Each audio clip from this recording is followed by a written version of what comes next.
Followers TV.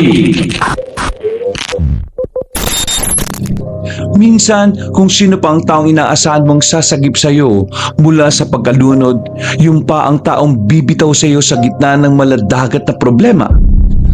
Ito ang nangyari sa buhay ng dalaga na tawagin na lamang natin sa pangalang Romina.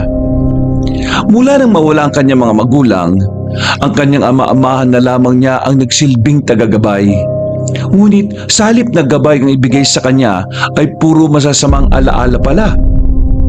Dahil dito, naranasan niya ang pinakamadilim na parte ng kanyang buhay. Ngunit kasabay ng kanyang kalbaryo, isang madilim ding sikreto ang kanyang malalaman. Isang lihim na magdudulot sa kanya ng panibagong bangungot.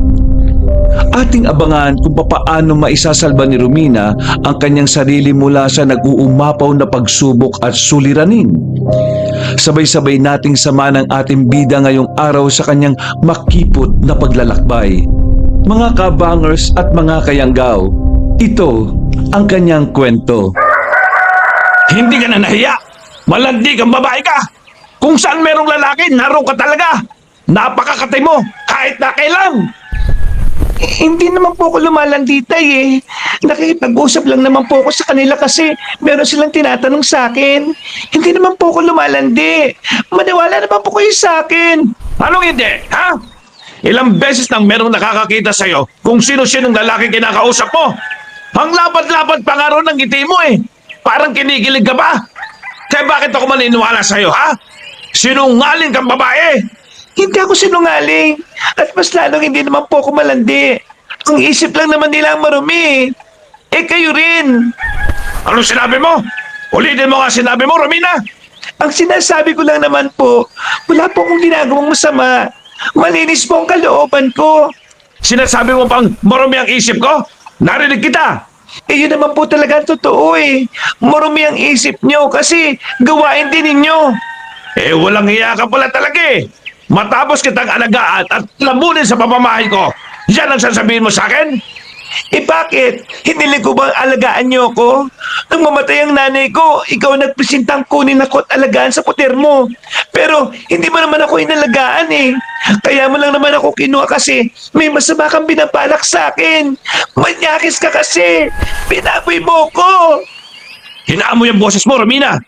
Kapag may nakaalam sa ginagawa ko sa'yo, alam mo naman siguro kung saan ka pupulutin.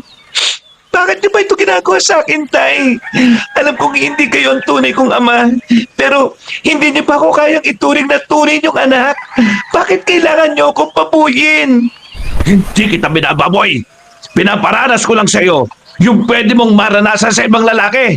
Mas maganda na sa akin kaysa sa iba na hindi mo naman sila kilala. Narinig niyo po ba yung sinasabi niyo? Napakatipunyo niyo. Napakasama niyo. Sa'yo kumukuha ng lakas ng loob para gawa ng mga nakakasukang bagay. Kunwari ka bang mabuti kang tao dito sa baryo natin. Pero ang totoo, isa kang halimaw. Mas halimaw ka pa sa mga aswang na pinapatay mo. Oo, halimaw talaga.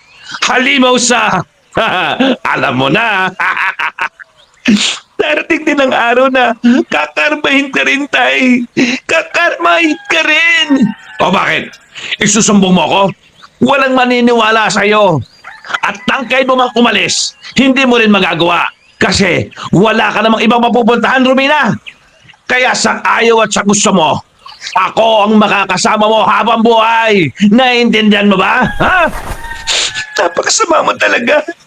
Sobrang sama mo. Halika rito! Kung dadalhin. Kailangan mong maturuan ng leksyon. Napakasira ulo mong babae. Malandi, makate, para kang higad. Ay, huwag niyo na po akong dalhin sa kwebang yun. Kayo usap. Ayoko po ron. Bakit hindi? Ilang beses naman na kitang dinadala ron. Magkakaiba nga lang ang dahilan. Ayoko po ron. Madaling po ron. Nakakatakot. Kayo usap tayo. Huwag po. Aba, bakit parang naging basang sisiw ka yata? Pumayag ka bigla. Sige, ganito na lang. Hindi kita dadalhin sa kuweba kung pasasayihin mo ko mamayang gabi, ha? Napalunok na lang ng laway ang dalagang si Romina. Para sa kanya, parehong bangungot pa rin ang gustong mangyari ng kanyang ama-amahan. Hindi siya agad nakapagsalita. Wala siyang magawa. Wala siyang matinong pagpipilian. Kapag tumitingin siya sa mata ni Mang Waldo, nakakaramdam siya ng matinding takot. Matinding pandidiri dahil naaalala niya lahat ng masasamang ginagawa nito sa kanya. Lalong-lalo na ang pagsira sa kanyang buong pagkababae. Ano? Wala ka masabi? Eh di sige, dadali na lang kita sa gubat. Ha! Subukan mo tumakas doon. Mayayari ka sa mga aswang na gumagala doon. Balik ka rito! Mas mainam pa nga siguro mamatay na lang po dahil sa paglapos sa akin ng mga aswang. Kaysa naman, kasama kita hapong buhay na puro impyerno lang ang naranasan ko. Ba't sira ulo to ah? Bakit? Akala mo ba sobrang saya ko kapag ginagawa natin yon? Wala lang ako mapagpilian, oy. Ibig sabihin, pinagtsatsagaan lang kita din talaga. Kaya kung iniisip mong hayok na hayok ako, nagkakamali ka. Marami akong babae dyan na mas magaganda at mas sexy. Kaya sige, mabulok ka doon sa kuweba. Bukas ng umaga na kita babalikan. At bahala ka nang umuwi ng mag-isa. Ay, nakikiusap ako sa inyo. Pamakaawa ko. Ipukot na rin doon pakiusap. Manimik ka!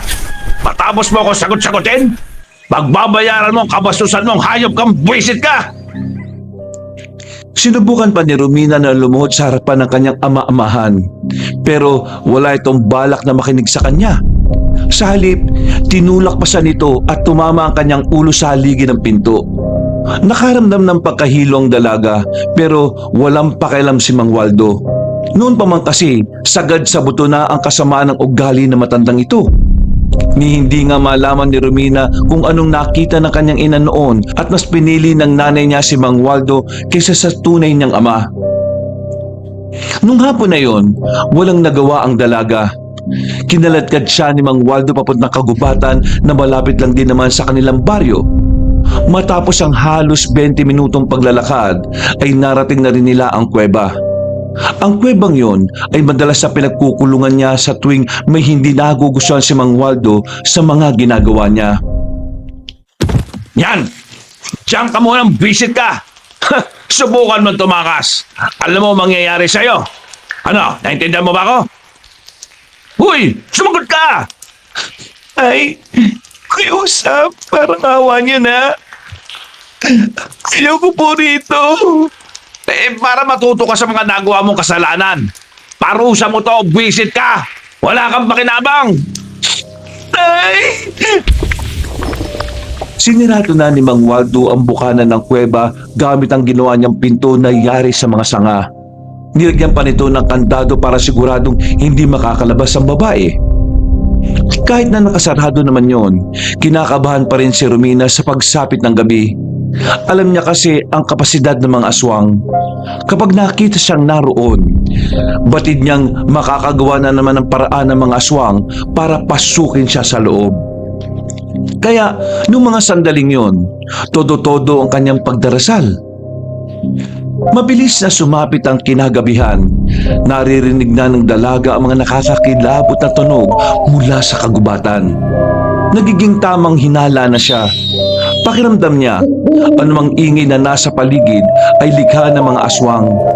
Idagdag pa ang sobrang kadiliman sa loob ng kuweba. Wala siyang makita roon, kaya hindi niya alam kung ano ang maaring lumabas mula sa kadiliman. Tulong! Tulungan niyo ako! Kiusap! Matapos niyang tumawag ng tulong, biglang lumakas sa mga naririnig niya. Dahilan para itikom na niya ang kanyang bibig. Nang maaninig niya ang imahe ng tao sa labas, dito na siya mas kinabahan. Nanginginig na siya sa sobrang takot sa pag-aakalang aswang yon. Sino yan? May tao ba dyan? Tila nabuhay ng dugo ang dalaga nang marinig ang mahinahon at kalmadong tinig ng isang binata. Hindi na siya nagdalawang isip pa. Kinausap na niya ang binata at nagmakaawa. Hindi ka ba aswang? Kung hindi ka aswang, pakiusap. Tulungan mo naman ako makalis dito. Sige na. Ayoko pang mamatay. Teka, paano ka nakapasok dyan? Ikinulong ako dito ng ama-amahan ko eh. Pakiusap, pakawalan mo ko. Paano naman ako makakasiguro na hindi ka aswang? Hindi ako aswang. Kung gusto mo, pakainin mo ako ng bawang. May daladala ka bang bawang dyan? Wala. Pero meron akong dalang pangontra. Eto, hawakan mo ito. Kapag hindi ka nasaktan, ibig sabihin hindi ka aswang. Binigay ng binata kay Romina ang isang tuyong dahon na nakalagay pa sa plastik. Wala namang naramdaman na kung anong dalaga kaya napanatag na rin ng lalaki na pakawalan siya. Dali-dali nitong inalis ang kandado gamit ang malaking bato. Maraming salamat. Ang buti na lang at dumating ka. Kung hindi, kaaswang ang nakaabot sa akin dito. Sabihin mo nga sa akin, sino may gawa nito sa'yo? Ang ama-amahan ko. Palagi niya akong kinukulong dito kapag may nagagawa kong hindi niya nagugustuhan eh. Ano bang nagawa mong kasalanan? Sinabi niya kasing nakikipaglandian ako sa mga lalaki. Pero ang totoo, nakikipag-usap lang naman ako. Parang ganito. Kapag nakita niya magkausap tayo, iisipin na niyang naglalandi ako. Iba pala ang tama ng tatay mo no? Pero ayan, mabutit wala ka na sa kuwebang yan. Umuwi ka na sa inyo. Pwede bang sumama muna ako sa inyo? Bubugbugin kasi ako ng tatay ko kapag umuwi ka agad ako ngayon. Ha? Hindi pwede. Puro lalaki kami sa bahay. Hindi kami nagpapatira ng babae ron. Kahit na ngayong gabi lang, please. Kahit na. Pakiusap naman wala talaga ako mapupuntahan eh. Hindi ka ba nababahala sa akin? Bakit nagtitiwala ka kagad? Paano kung masamang tao pala ako? Ano pa bang mawawala sa akin kung sakaling may gawin ka masama? Walang-wala na ako. Ubus na ako. Ang meron lang sa akin, itong buhay ko. Ito na lang ang gusto kong alagaan ang buhay ko. Kaya sana, tulungan mo naman ako. Ay, nako, sige. Ano bang pangalan mo? Romina ang pangalan ko. Norman naman ang pangalan ko. Parte ako ng isang samahan na tumutugis din sa mga aswang. Taga kabilang baryo ako, sa Baryo Marina. Baryo Marina? Sa baryo, sa ganyan lang ako Magkatabi lang pala. Magkatabi lang pala di umuwi ka na. Pupugpugin nga ako ng tatay ko kapag umuwi ako ngayon Anong pagkakaiba niyan kung bukas ka uuwi? Bukas, baka malamig na ang ulo niya. Kaya sige na payagan mo na ako. Kahit ngayong gabi lang. O sige, papayag ako. Pero, ito lang ang kondisyon ko ha. Huwag kang lalabas ng bahay. Kasi ayaw kong pag-isipan ako ng mga taga sa amin ng masama. Naintindihan mo? Oo, maraming salamat talaga. Tila hulog ng langit para kay Romina ang pagdating ni Norman sa sandaling yon. Ang buong akala niya kasi, aabuti na naman siya ng umaga sa kuweba. Pero, buti na lang, mabait pa rin sa kanya ang Panginoon. Isinama siya ng binata sa paglalakad. Marami na siyang naikwento habang tinatahak nila ang daan. Ang mga kwentong hindi niya inakala na magagawa niyang sabihin sa ibang tao. Kasama sa kwento niya ay ang mga kababuyan na ginagawa sa kanya ni Mang Waldo. Habang sinasabi niya yon, umiiyak siya pero parang normal na lang ang kanyang tinig.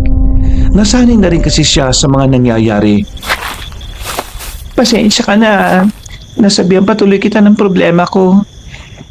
Alam ko naman na may sarili ka rin problema at hindi mo naman ako kakilala talaga.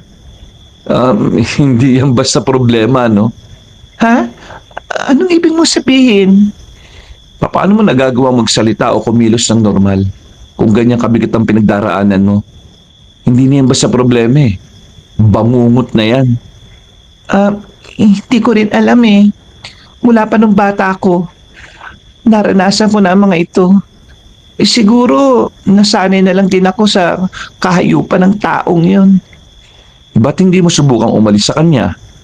wala naman ang tatanggap sa akin eh. Ang dumi-dumi ko ng babae. Binawi na niya ako nang hindi ko na mabilang. Kapag nalaman ng iba ang nangyari sa akin, mababa na ang tingin nila sa akin. Hindi naman mababa ang tingin ko sa iyo ah. Hindi naman kita kilala para husgahan kita. Maraming salamat sa respeto na pinapakita mo. Hindi ka naman dapat nagpapasalamat sa isang bagay na dapat kusa mong natatanggap. Tama ka. Pero para sa mga kagaya kong pinagkaitan ng respeto, kahit siguro yung karapatan na meron dapat ako eh, pinagpapasalamat ko pa rin. Napabuntong hininga ang binata. Si Romina naman ay napangiti na lang ng pilit.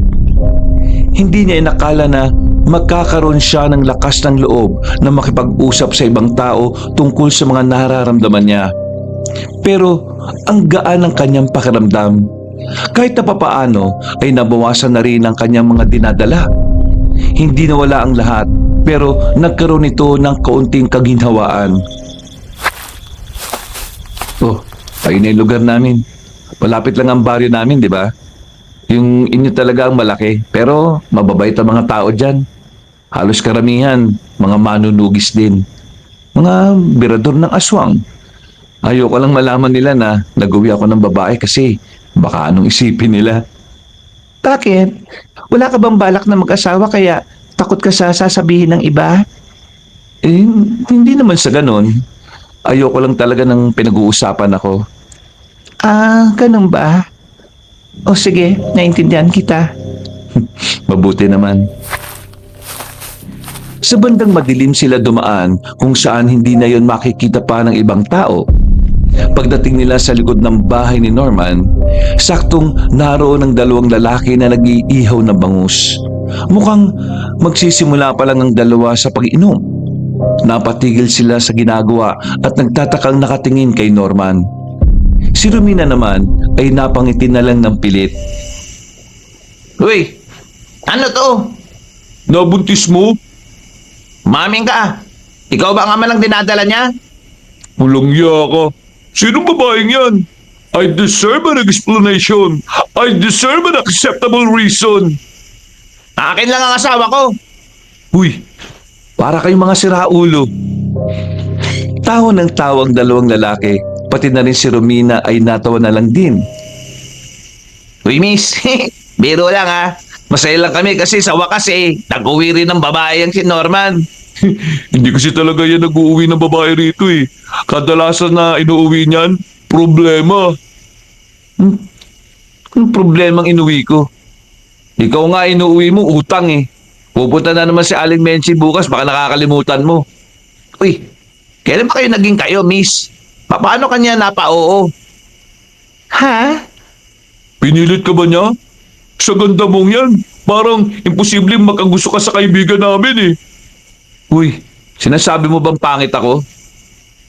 Wala naman kaming sinasabing ganun. Pero parang gano'n na nga. Naku, nagkakamali kayo. Hindi naman kami magkasintahan eh. Walang namamagitan sa amin. We, uuwi ng gabi na may kasamang babae tapos wala lang? Ano to? Joke? Hindi na tayo mga bata rito. Wala namang mawawala kung aamin tayo eh. Wala naman talaga namamagitan sa amin, no? Sa katunayan yan eh. Ngayong gabi ko lang naman din siya nakilala. Tama siya. Ngayon lang kami nagkakilala. Tinulungan niya kasi ako kanini. Naglilibot ako kanina sa gubat. Nakarinig ako ng boses ng babae. Akala ko nga nung una aswang eh. Pero hindi pala. Inabutan ko siyang nakakulong sa gubat. Naawa naman ako, di tinulungan ko. Total, hindi naman siya aswang. Yun talaga ang totoong nangyari. Wala namang namamagitan sa amin eh. Nandito lang ako kasi natatakot ako umuwi sa amin.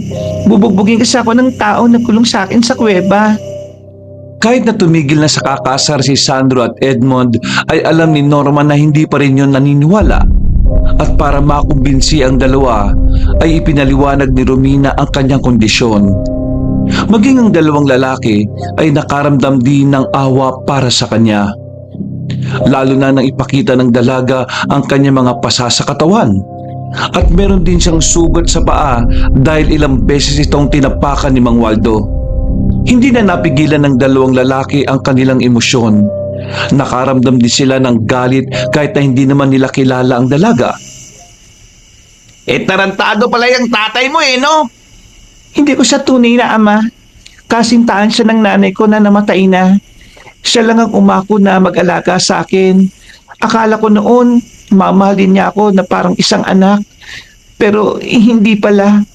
Kaya pala niya ako inalagaan kasi para meron siyang pinagpapalipasan ng oras kapag hindi siya masaya sa buhay niya. Kahit pa tatay mo siya o hindi, hindi ka dapat niya ginaganon.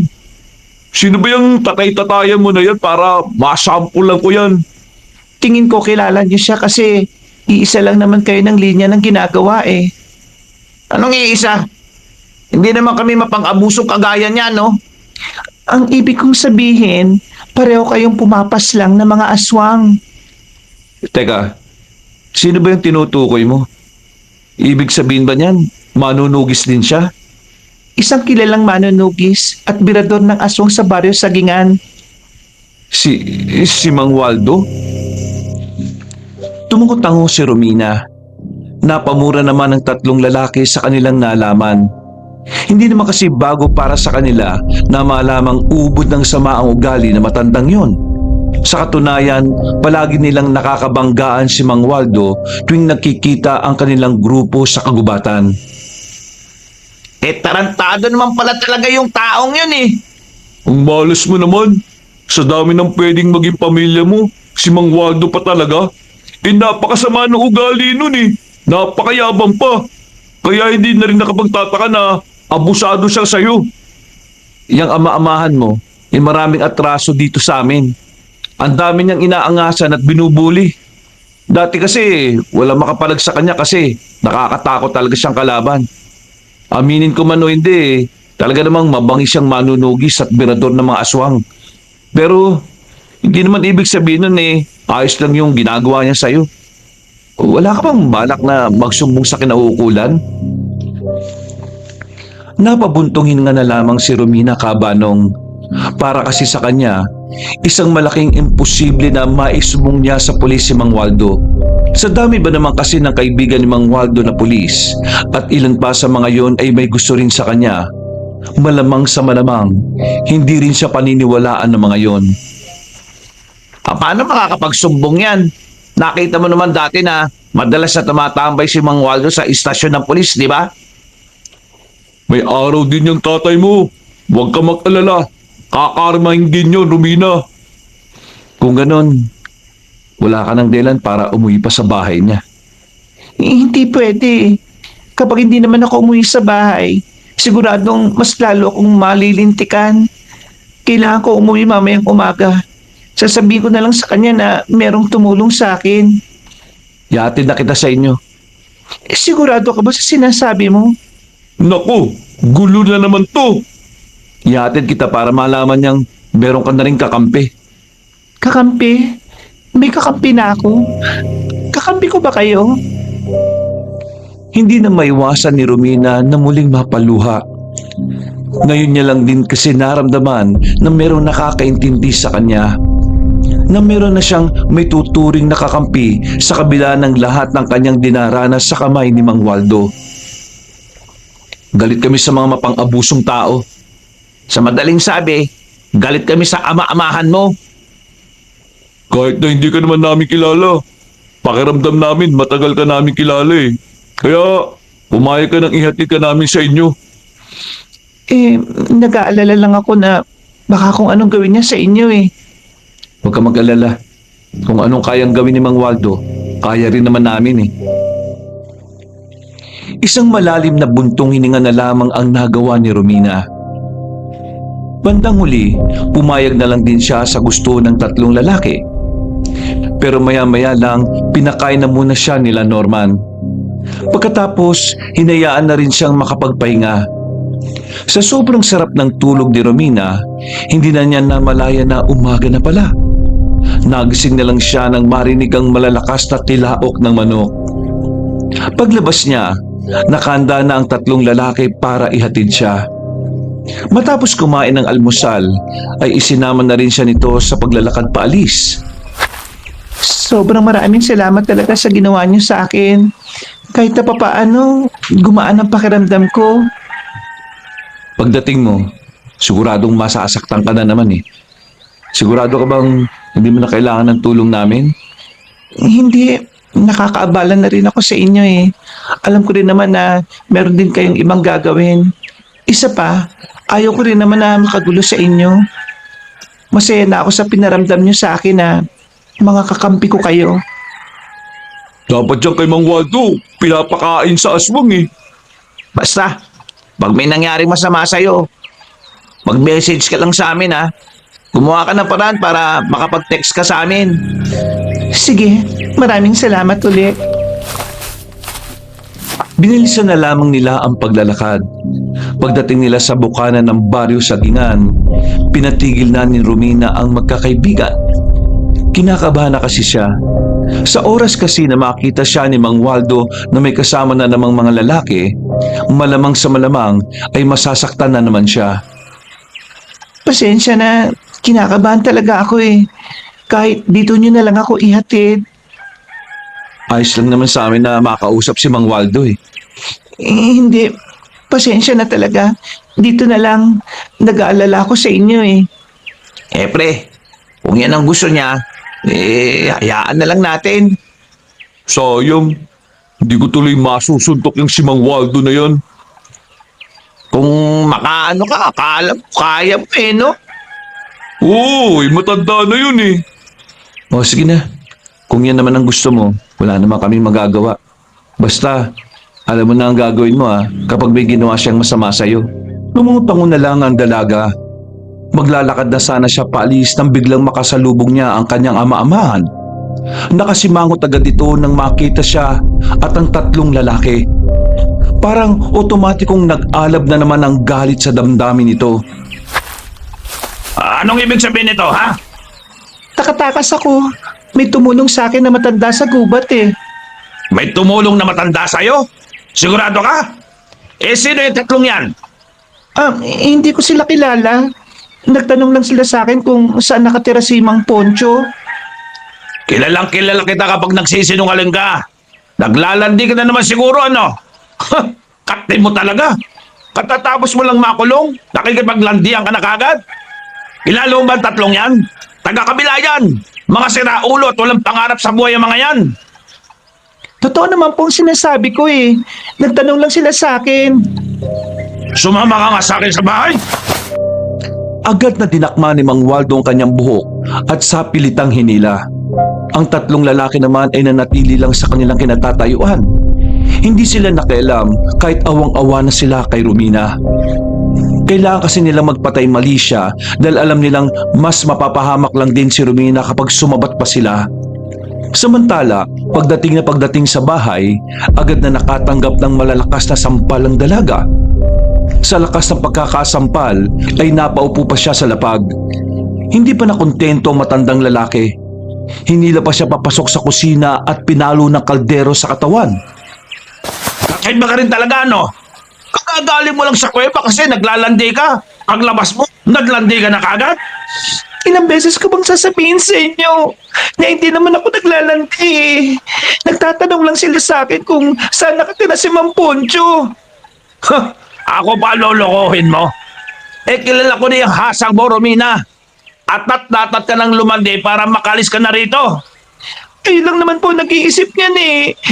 Mana! Aray! Buwisit ka talaga kahit kailan. Wala ka nang maiambag dito. Ganyan pa ang ugali mo. Malandi ka ba? Napatingin si Romina sa pintuan nila. Ang unang naisip niya ay tumakbo papalapit dun. Nang makalingat si Mang Waldo, mabilis siyang tumakbo palabas ng bahay, pero hinabol pa rin siya na matanda.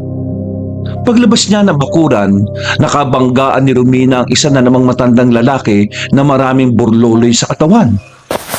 Manong! Tulong! Po! Patayin po ako sa taong yan! Anong pinagsasusuko mo? Pinagsasakay ka lang.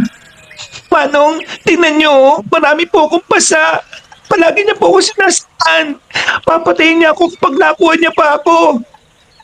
Huwag kang gumawa ng kwento, visit ka ha!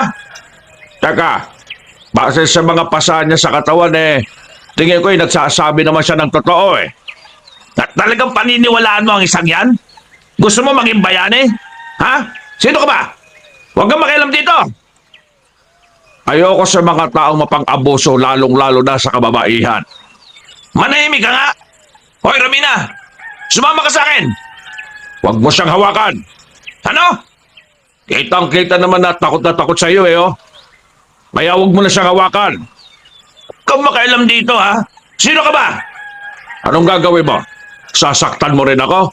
Yun lang ba ang kaya mong gawin ha? Ang manakit? Ba't tarantado pala itong matandang to Matanda ka na rin. Pero wala kang pinagkatandaan. Ayoko na po sumama sa kanya. Pinagsasamantalaan niya rin po ako. Hoy! Manahimik ka nga! Mamaya maniwala sa iyo yung matandang yan Hindi nagsisinungaling ang mga mata. Kaya kung ako sa iyo, pabayaan mo ng babaeng ito. Hindi ka karapat-dapat na makasama nito. Kapag hindi mo siya hinayaan na sumama sa akin, ipagkakalat ko sa buong baryong ito kung anong ginagawa mo sa kanya. Tandaan mo, hindi lang ikaw ang may boses dito, Waldo. Aba, kilala mo ako? Oo naman. Bakit naman hindi kita makikilala? At bakit ako? Hindi mo ba ako kilala? Teka. Oo. Ako yung albularyong madalas lapitan ng mga may sakit dito. Ako yung albularyong matagal lang nang wala rito at ngayon ay nagbabalik na. Buisit! Ano naman ngayon? Di sige, isama mo na yung impang yan. Total, sawang-sawa na naman ako dyan Tumalikod na si Mang Waldo at saka pumasok na rin sa loob ng bahay. Lumabas ito ulit na dala ang mga gamit ni Romina. Pinag-aagi sa tapat. Agad din naman itong dinampot ng dalaga. Tinulungan pa siya ng matandang lalaki. Iha, ayos ka lang ba? Kaya mo bang maglakad? Ayos lang naman po. Marami pong salamat sa tulong nyo. Buti na lang po. Kayo ang naalapitan ko. Ayoko na po talaga sa kanya Kung ayos lang naman sa'yo sumama ka sa akin sa bahay ko. Taga rito lang din naman ako sa Sagingan. Malapit lang ang bahay ko, Iha. Sa bandang dulo lang naman. Kahit na hindi kilala ni Romina ang matandang lalaki, sumama pa rin siya rito. Dala na siguro ng pagiging desperado na makaalis sa poder ni Mang Waldo. Nagiging mabilis na siyang magtiwala sa kahit na sinong gumagawa ng kabutihan sa kanya. Ilang minuto lang, nakarating na rin sila sa bahay ng matandang lalaki. Pagupo niya ay agad siyang inabutan nito ng tableya. Damin mo to. Siya nga pala. Teddy ang pangalan ko. Ikaw, Iha. Romina po. Ano ba nangyari? Bakit ginaganon ka ng tatay mo?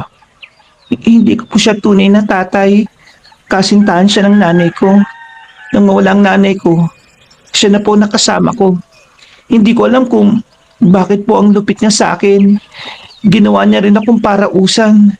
Tapos sinasaktan. Kaya pagod na ako. Gusto ko nang kumawala sa kanya Huwag kang mag-alala. Hindi kita huhusgahan. Naiintindihan kita. Gusto mo dumito ka na lang muna sa bahay ko.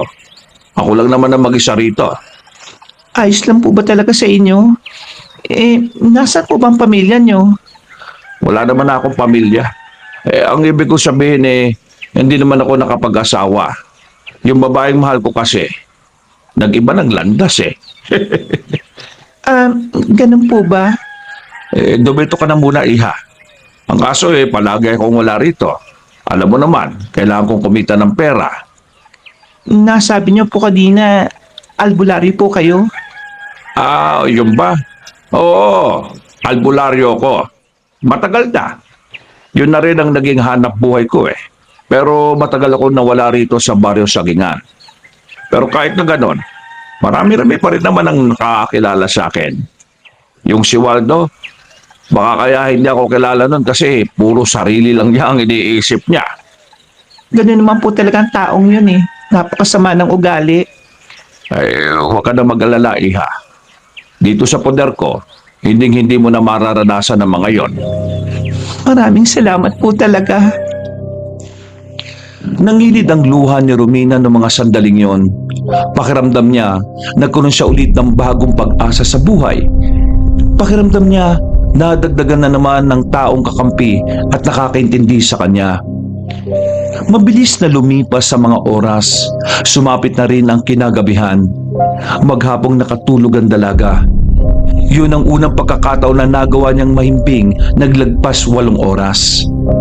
Sa buder kasi ni Mang Waldo ay putol-putol ang tulog niya sa dami ng inuutos sa kanya. Mang Teddy? Katahimikan ang bumungad sa kanya. Ang naririnig niya lang noong mga sandaling yon ay ang mga kuliglig sa paligid. Bumangon siya at lumabas ng bahay. May lamesa sa tapat. May nakahain ng pagkain. Nakita niya si Mang Teddy na kararating lang. May dala-dala itong inumin. Ay, mabuti naman hagkasing ka na. Nakapagandaan na ako ng hapunan natin. Ay, pasensya ka na at alas 9 na tayo maghahapunan ha. Dumiskarte pa kasi ako ng pagkain eh. Medyo gipit kasi ako ngayon. Naku, ayos lang naman po. Ako nga po ang dapat tumingi ng pasensya sa inyo kasi nakakabala po ako. Intindihin niyo pa po ako. Hindi niyo naman ako kaano-ano. Sus, hayaan mo na. Alam ko namang mabuti kang tao eh. Oh, tara na. Kumain na tayo at baka lumamig na ang sabaw. Nakakapanibago para kay Romina ang sandaling yon. Napapangiti na lang siya dahil ngayon lang niya naramdaman na itrato ng maayos. Ngayon niya lang naranasang kumain ng hindi minumura at sinasaktan. Pagkatapos nilang kumain, nagpaalam sa kanya ang matandang lalaki na aalis lang saglit. Naiwang mag-isa roon si Romina. Dahil wala naman siyang ibang gagawin, naisipan niyang maglakad-lakad na muna. Hindi niya namalaya na napalayo na pala siya sa bahay ni Mang Teddy. Natatanonan niya ang mga kalalakihan na parang natataranta. Sa pagkakatanda niya, kasama ni Mang Waldo sa pagiging manunugis sa mga yon. Babalik na sana siya nang biglang may humawak sa braso niya. Kamito, huwag ka matakot. Norman, bakit nandito kayo? Pinagtanong-tanong namin kanina kung saan ka nakatira. Nakarating kami sa inyo. Pero sabi ng kapitbahay nyo, pinalayas ka raw ng ama-amahan mo. Saan na ngayon? Hindi kami umuwi kanina nang malaman namin ang nangyari sa iyo, Romina. Nag-alala kasi talaga kami sa iyo eh. Ewan ko ba? Parang ang tagal ka na namin kilala. Ayos na ako sa ngayon. Merong kumupkup sa akin na matandang lalaki. Isang albularyo. Si Mang Teddy. Mapagkakatiwalaan mo naman ba yung matandang yan? Oo, kilala siya rito sa amin. At ayaw niya rin kay Tatay Waldo. At teka, alam niyo ba kung bakit natatarantama ngayon? Merong namataan na aswang sa kagubatan. Nakita namin si Mang Waldo na tinipo ng mga kasama niya.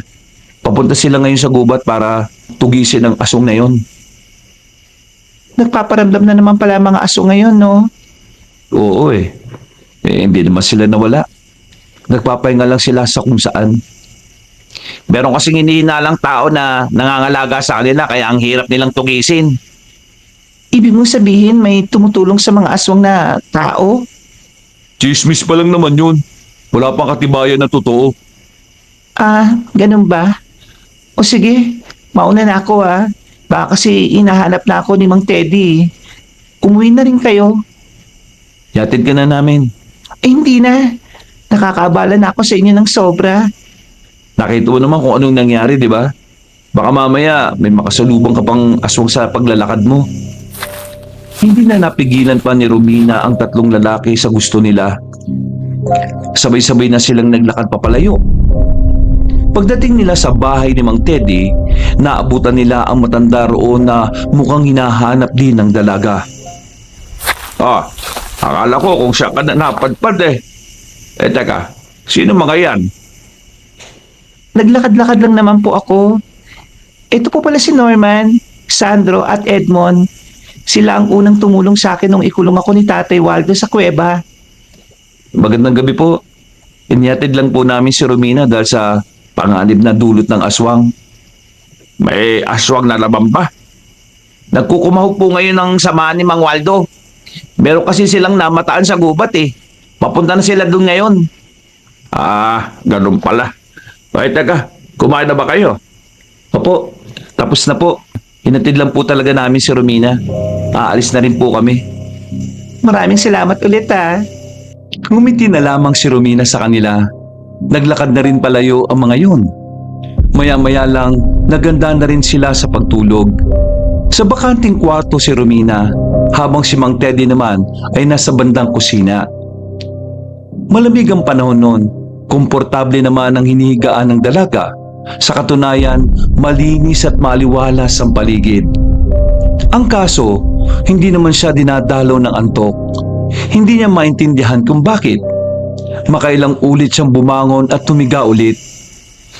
Namamahay yata ako. 2:00 na ng madaling araw, hindi pa rin ako makatulog. Huminga na ng malalim ang dalaga. Nakaramdam siya ng uhaw. Bumangon siya ulit para sana kumuha ng tubig. Pero napansin niyang nakabukas ang silid ng matandang si Teddy. Pero pagsilip niya, wala naman doon na matanda. Paglabas niya ng bahay, sinuyod niya ng tingin ng paligid.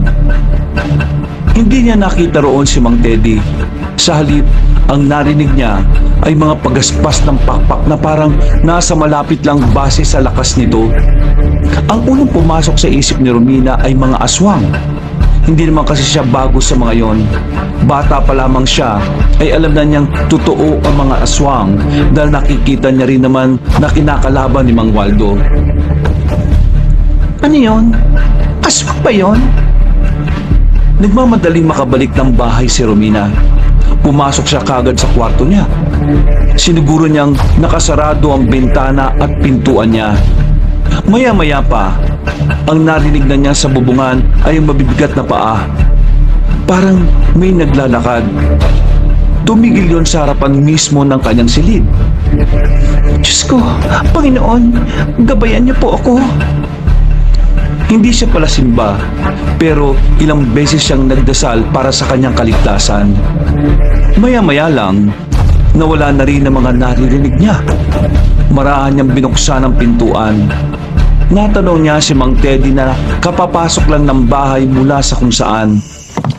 Mang Teddy, Romina, bakit gising ka pa? Madaling araw na. saan po kayo galing? Ay, dyan lang siya kakilala ko. May emergency kasi. Masakit ang tiyan kaya ginabot ko na muna. Ayun, ayos naman na. Bakit? Kanina kasi, meron akong naramdaman na kakaiba sa labas. Nararamdaman na kakaiba. Sigurado ka ba, Iha? Opo, may pagaspas ng pakpak. Malakas po siya. Tapos kanina, may naglalakad po sa bubungan natin. Tapos, tumigil sa mismong kwarto na to. Ay baka naman naalimpungatan ka lang, Iha. Kasi wala naman ako nakita sa labas eh. Hindi po eh. Sigurado po ako. Meron akong narinig na kung ano sa paligid. Iha, naiintindihan kita. Pero meron din ako mga naging pasyente na kahit wala naman talaga. Pero parang meron silang naririnig sa paligid nila. Yun ay dahil sa mga trauma na pinagdaraanan nila sa buhay. Baka ganun lang din ang nangyayari sa'yo, Iha. Mga trauma? Oo, Iha. May mga pagkakataon kasi na ang mga trauma natin sa buhay ay nakakapekto talaga sa pang-araw-araw nating buhay at sa kung paano tayo nag-iisip. Huminga ng malalim ang dalagang si Romina. Pinagpalagay na lamang niya na baka nga ganun talaga ang nangyayari sa kanya. Kahit na papaano, naging kalmado na rin ang kanyang kalooban. Pero hindi na siya nakabalik sa pagtulog. Inabot na siya ng pagtirik ng araw sa labas.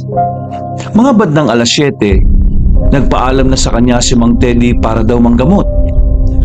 May iwan siyang mag-isa kaya naisipan niyang puntahan na lang sila Norman. Wala naman kasi siyang kaibigan sa lugar nila. Sirang-sira na ang pangalan niya dahil sa mga sinasabi sa kanya ni Mang Waldo. Oh, Romina, ayos ka lang ba? May nangyari ba? Oo, ayos lang naman ako. Wala kasi akong makausap kaya ako dumalaw dito sa inyo. Alam mo bang, kagabi pa hindi makapalagay ang si Norman kakaisip kung ayos ka lang? Sa madaling sabi, hindi rin siya nakatulog. Uy, para kayong mga tanga. Siya nga pala. Di ba nasabi nyo, mga manunugis at birador din kayo ng aswang? Nagkatinginan ng magkakaibigan. Hindi nila maintindihan kung bakit kailangan banggitin yun ng isang dalaga na alam naman nilang walang interes sa kanilang ginagawa. Oo. Bakit? Gusto ko sanang turuan nyo rin ako. Turuan na alin? Na pumatay ng aswang? Turuan niyo ako kung paano humawak ng sandata para magawa ko na rin protekta ng sarili ko. Romina, ang pagiging manunugis hindi lang tungkol dun eh. Kapag naging manunugis ka, handa ka dapat pumira ng aswang. Kaya nga birador eh. Sa madaling salita, ang pagiging manunugis hindi lang sa pangsarili. Para ito sa lahat ng tao. Tama silang dalawa. Hindi ka namin matuturuan kung gusto mo lang protekta ng sarili mo. Kasi yung mga nalalaman namin, nagmula ito sa tungkulin at prinsipyo. Kung ganon, turuan niyo ako kung paano maging kagaya niyo. Kung paano magkaroon ng pananaw na meron kayo. Napapatango ang magkakaibigan. Nung mga sandaling yon, hindi rin naman siya tinanggihan ng tatlo. Pumayag si Norman sa gusto niya. Naisip din kasi ng binata na kailangan din talaga ni Romina na matuto. Hindi lang para sa sarili, kundi para na rin sa mga pagkakataon na pwedeng makaharap niya ang mga aswang. Dahil kasi sa pagiging putok ng pangalan ni Mang Waldo, hindi malamang pati si Romina ay madamay dahil ang alam ng lahat, anak ito ng kilalang birador ng baryo Sagingan. O sige, magmula ngayon, magiging parte ka na ng samahan namin. Tuturo namin sa iyo lahat ng nalalaman namin. Ikaw ang kauna-una ang babae sa grupo, Romina. Binabati ka namin. Maligayang pakikisapi. Sa parehong araw, pinahawak na kaagad nila si Romina ng sandata. Wala silang sinayang na pagkakataon. Tinuruan nila ang dalaga sa lahat ng dapat itong matutunan. Sa paglipas ng mga araw, kitang-kita ang pagbabago sa kilos ni Romina. Kahit na papaano, malaki na ang inunlad nito bilang isang baguhang manunugis. Maging sa pag-iisip din ito ay hindi na rin siya gaya ng dati. Ang Romina ngayon ay mas matapang, mas malakas ang loob at talaga namang handang lumaban para sa tama. Isang bagay na kinatutuwa naman ni Norman.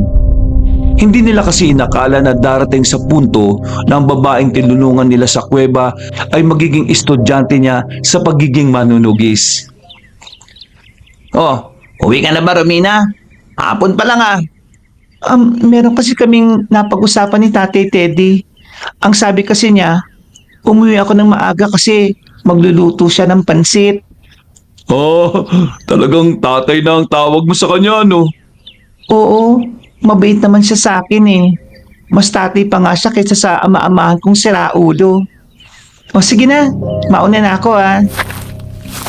Naglakad na palayo si Romina. Nakangiti naman ang tatlong lalaki sa kanya.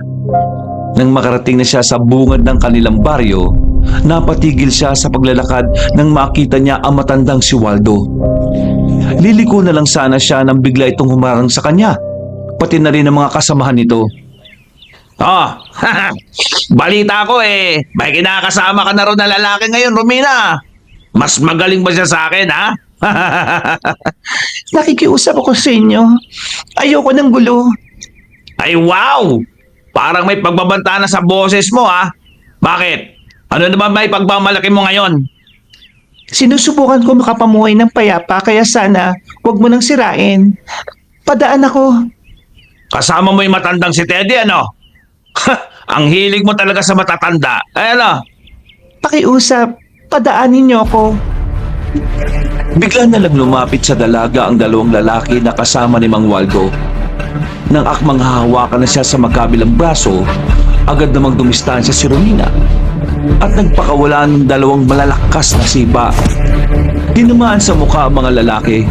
Agad namang bumagsak at nakatulog. Nagulat si Mang Waldo sa nakita niya. Hindi nakala na matandang lalaki na may abilidad na si Romina para gawin ang ataking yon. Hindi na ako gaya ng dati. Kung nagagawa mong abusuhin ng dating Romina, hindi na ngayon. Sa oras na makaramdam ako ng panganib sa kahit na sino, hindi ako magdadalawang isip na lumaban at ipagtanggol ang sarili ko. Nanlilisik ang mga mata ni Mang Waldo. Wala na itong nagawa ng maglakad na palayo si Romina. Makalipas ang ilang sandali, nakarating na rin si Romina sa bahay na tinutuluyan niya. Nakahanda na ang nilutong pansit ni Mang Teddy. Naging masaya ang kanilang naging hapunan. Pero mga bandang alas 9, nagpaalam na naman si Mang Teddy na aalis. Sa halos mag-iisang buwan na si Romina sa bahay ni Mang Teddy, unti-unti na siyang nakakapansin ng hindi normal tungkol sa matanda. Madalas kasi itong umaalis ng gabi at ang dahilan lang nito ay merong inaasikasong pasyente. Pero isang beses, nasundan niya ang matanda. Nakita niyang pumasok yun sa gubat at hindi na niya alam kung saan nagpunta. Mula noon, palagi nang inoobserbahan ni Romina ang bawat kilos ni Mang Teddy. Romina, alis na muna ako ha. Ayos ka lang ba rito? Ayos lang naman po. Pero bago po kayo umalis, may gusto sana akong itanong sa inyo eh. Ay, ano ba yun, Iha? Nung mga nakaraang araw, mas naging matunog po ang mga aswang sa mga baryo-baryo. Gusto ko lang pong itanong kung ano pong masasabi niyo sa mga nangyayari ngayon, lalo na't may mga natagpo ang bangkay nung nakaraan. Huminga ng malalim si Mang Teddy. Nakita ni Romina ang pagkabahala sa mukha nito. Ay, sa totoo lang, natatakot din naman ako sa kanila. Gustuin ko man na kalabanin ng mga aswang na yan wala akong magawa. Ay, matanda na ako At isa pa, mag-isa lang ako. Kaya pinuubaya ko na lang sila sa mga samahan dito. Kasi kung iintindihin ko rin ang mga aswang baka hindi naman ako makapanggamot. Alam mo naman, kailangan ako ng mga tao rito. Kung sa bagay, tama nga din naman po ang sinasabi niyo. Paano? Mauna na ako ha. Hinihintay na ako ng mga pasyente ko Malapad ang ngiti ni Mang Teddy bago umalis. Isang ngiti na hindi mo talaga makikitaan ng kahit ng pagiging negatibo. Dahil doon, gumaan ang pakiramdam ng dalaga. Pero hindi pa rin nawawala sa isipan niya ang mga weirdong bagay na napapansin niya sa matanda. Noong mga sandaling yon, naisipan niyang mag-imbestiga sa kwarto ni Mang Teddy.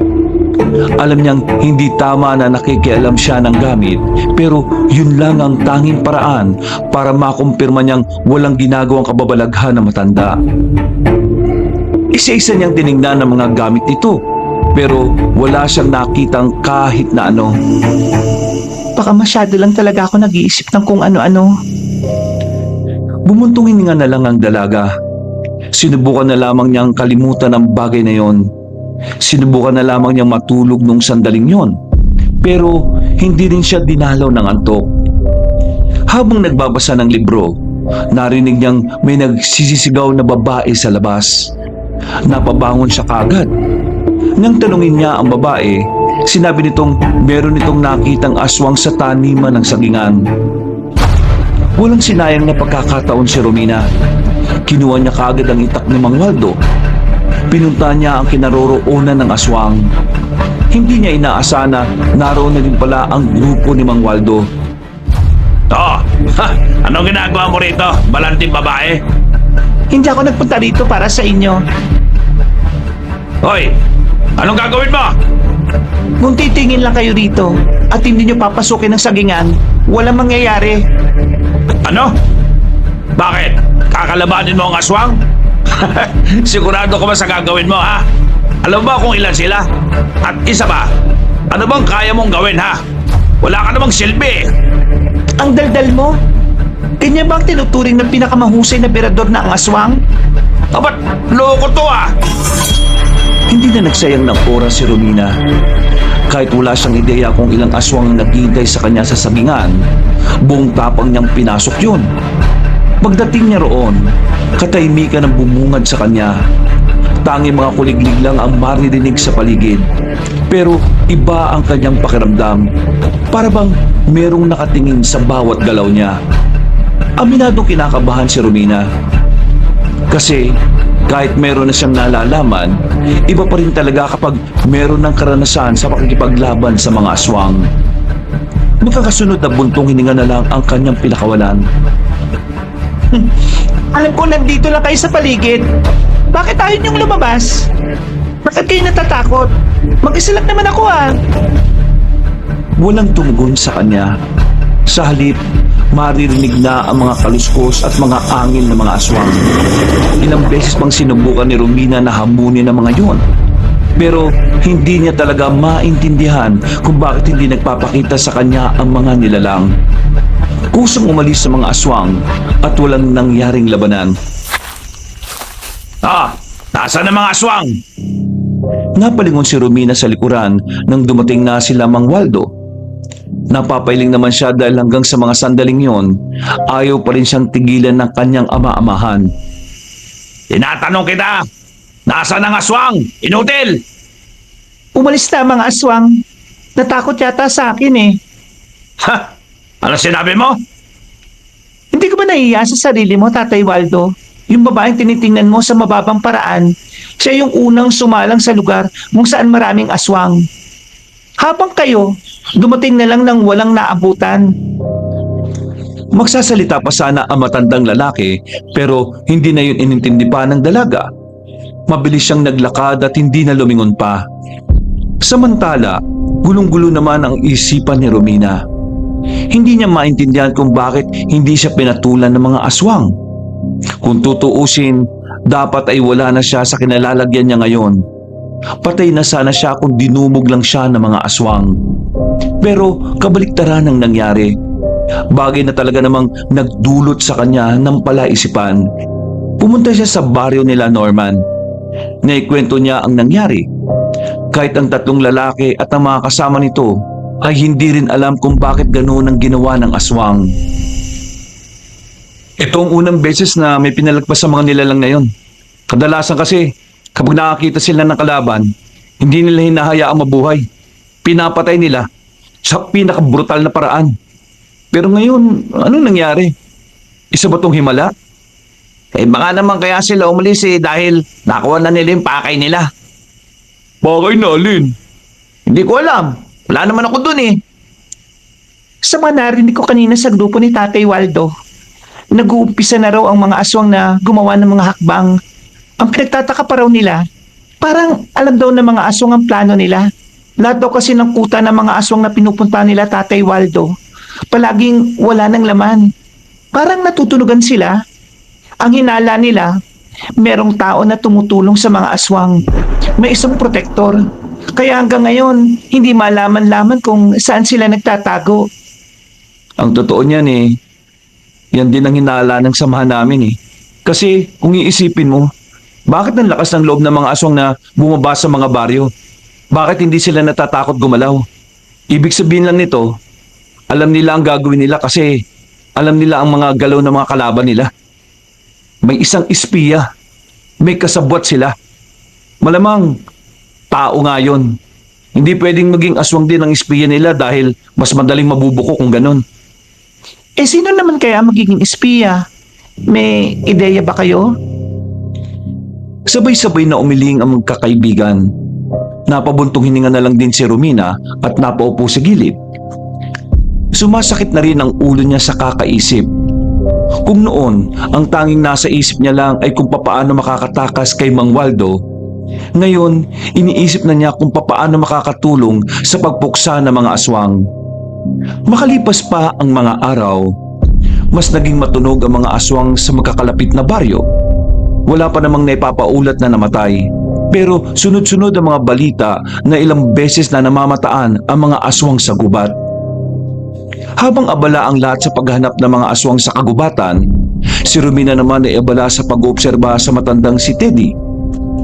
Sa mga nagdaang araw kasi, lumakas ang hinala niya na merong ginagawang kakaiba ang matanda. Nakita niya kasi itong pumasok sa sagingan kahit na alam nitong doon ang madalas na dumadaan ng mga aswang. Oh, Tay Teddy, akala ko bukas pa ang uwi nyo. Hindi ko inaasahan na uuwi kayo ngayon. At may kasama ka pa pala. Hindi man lang ako nakapaghanda.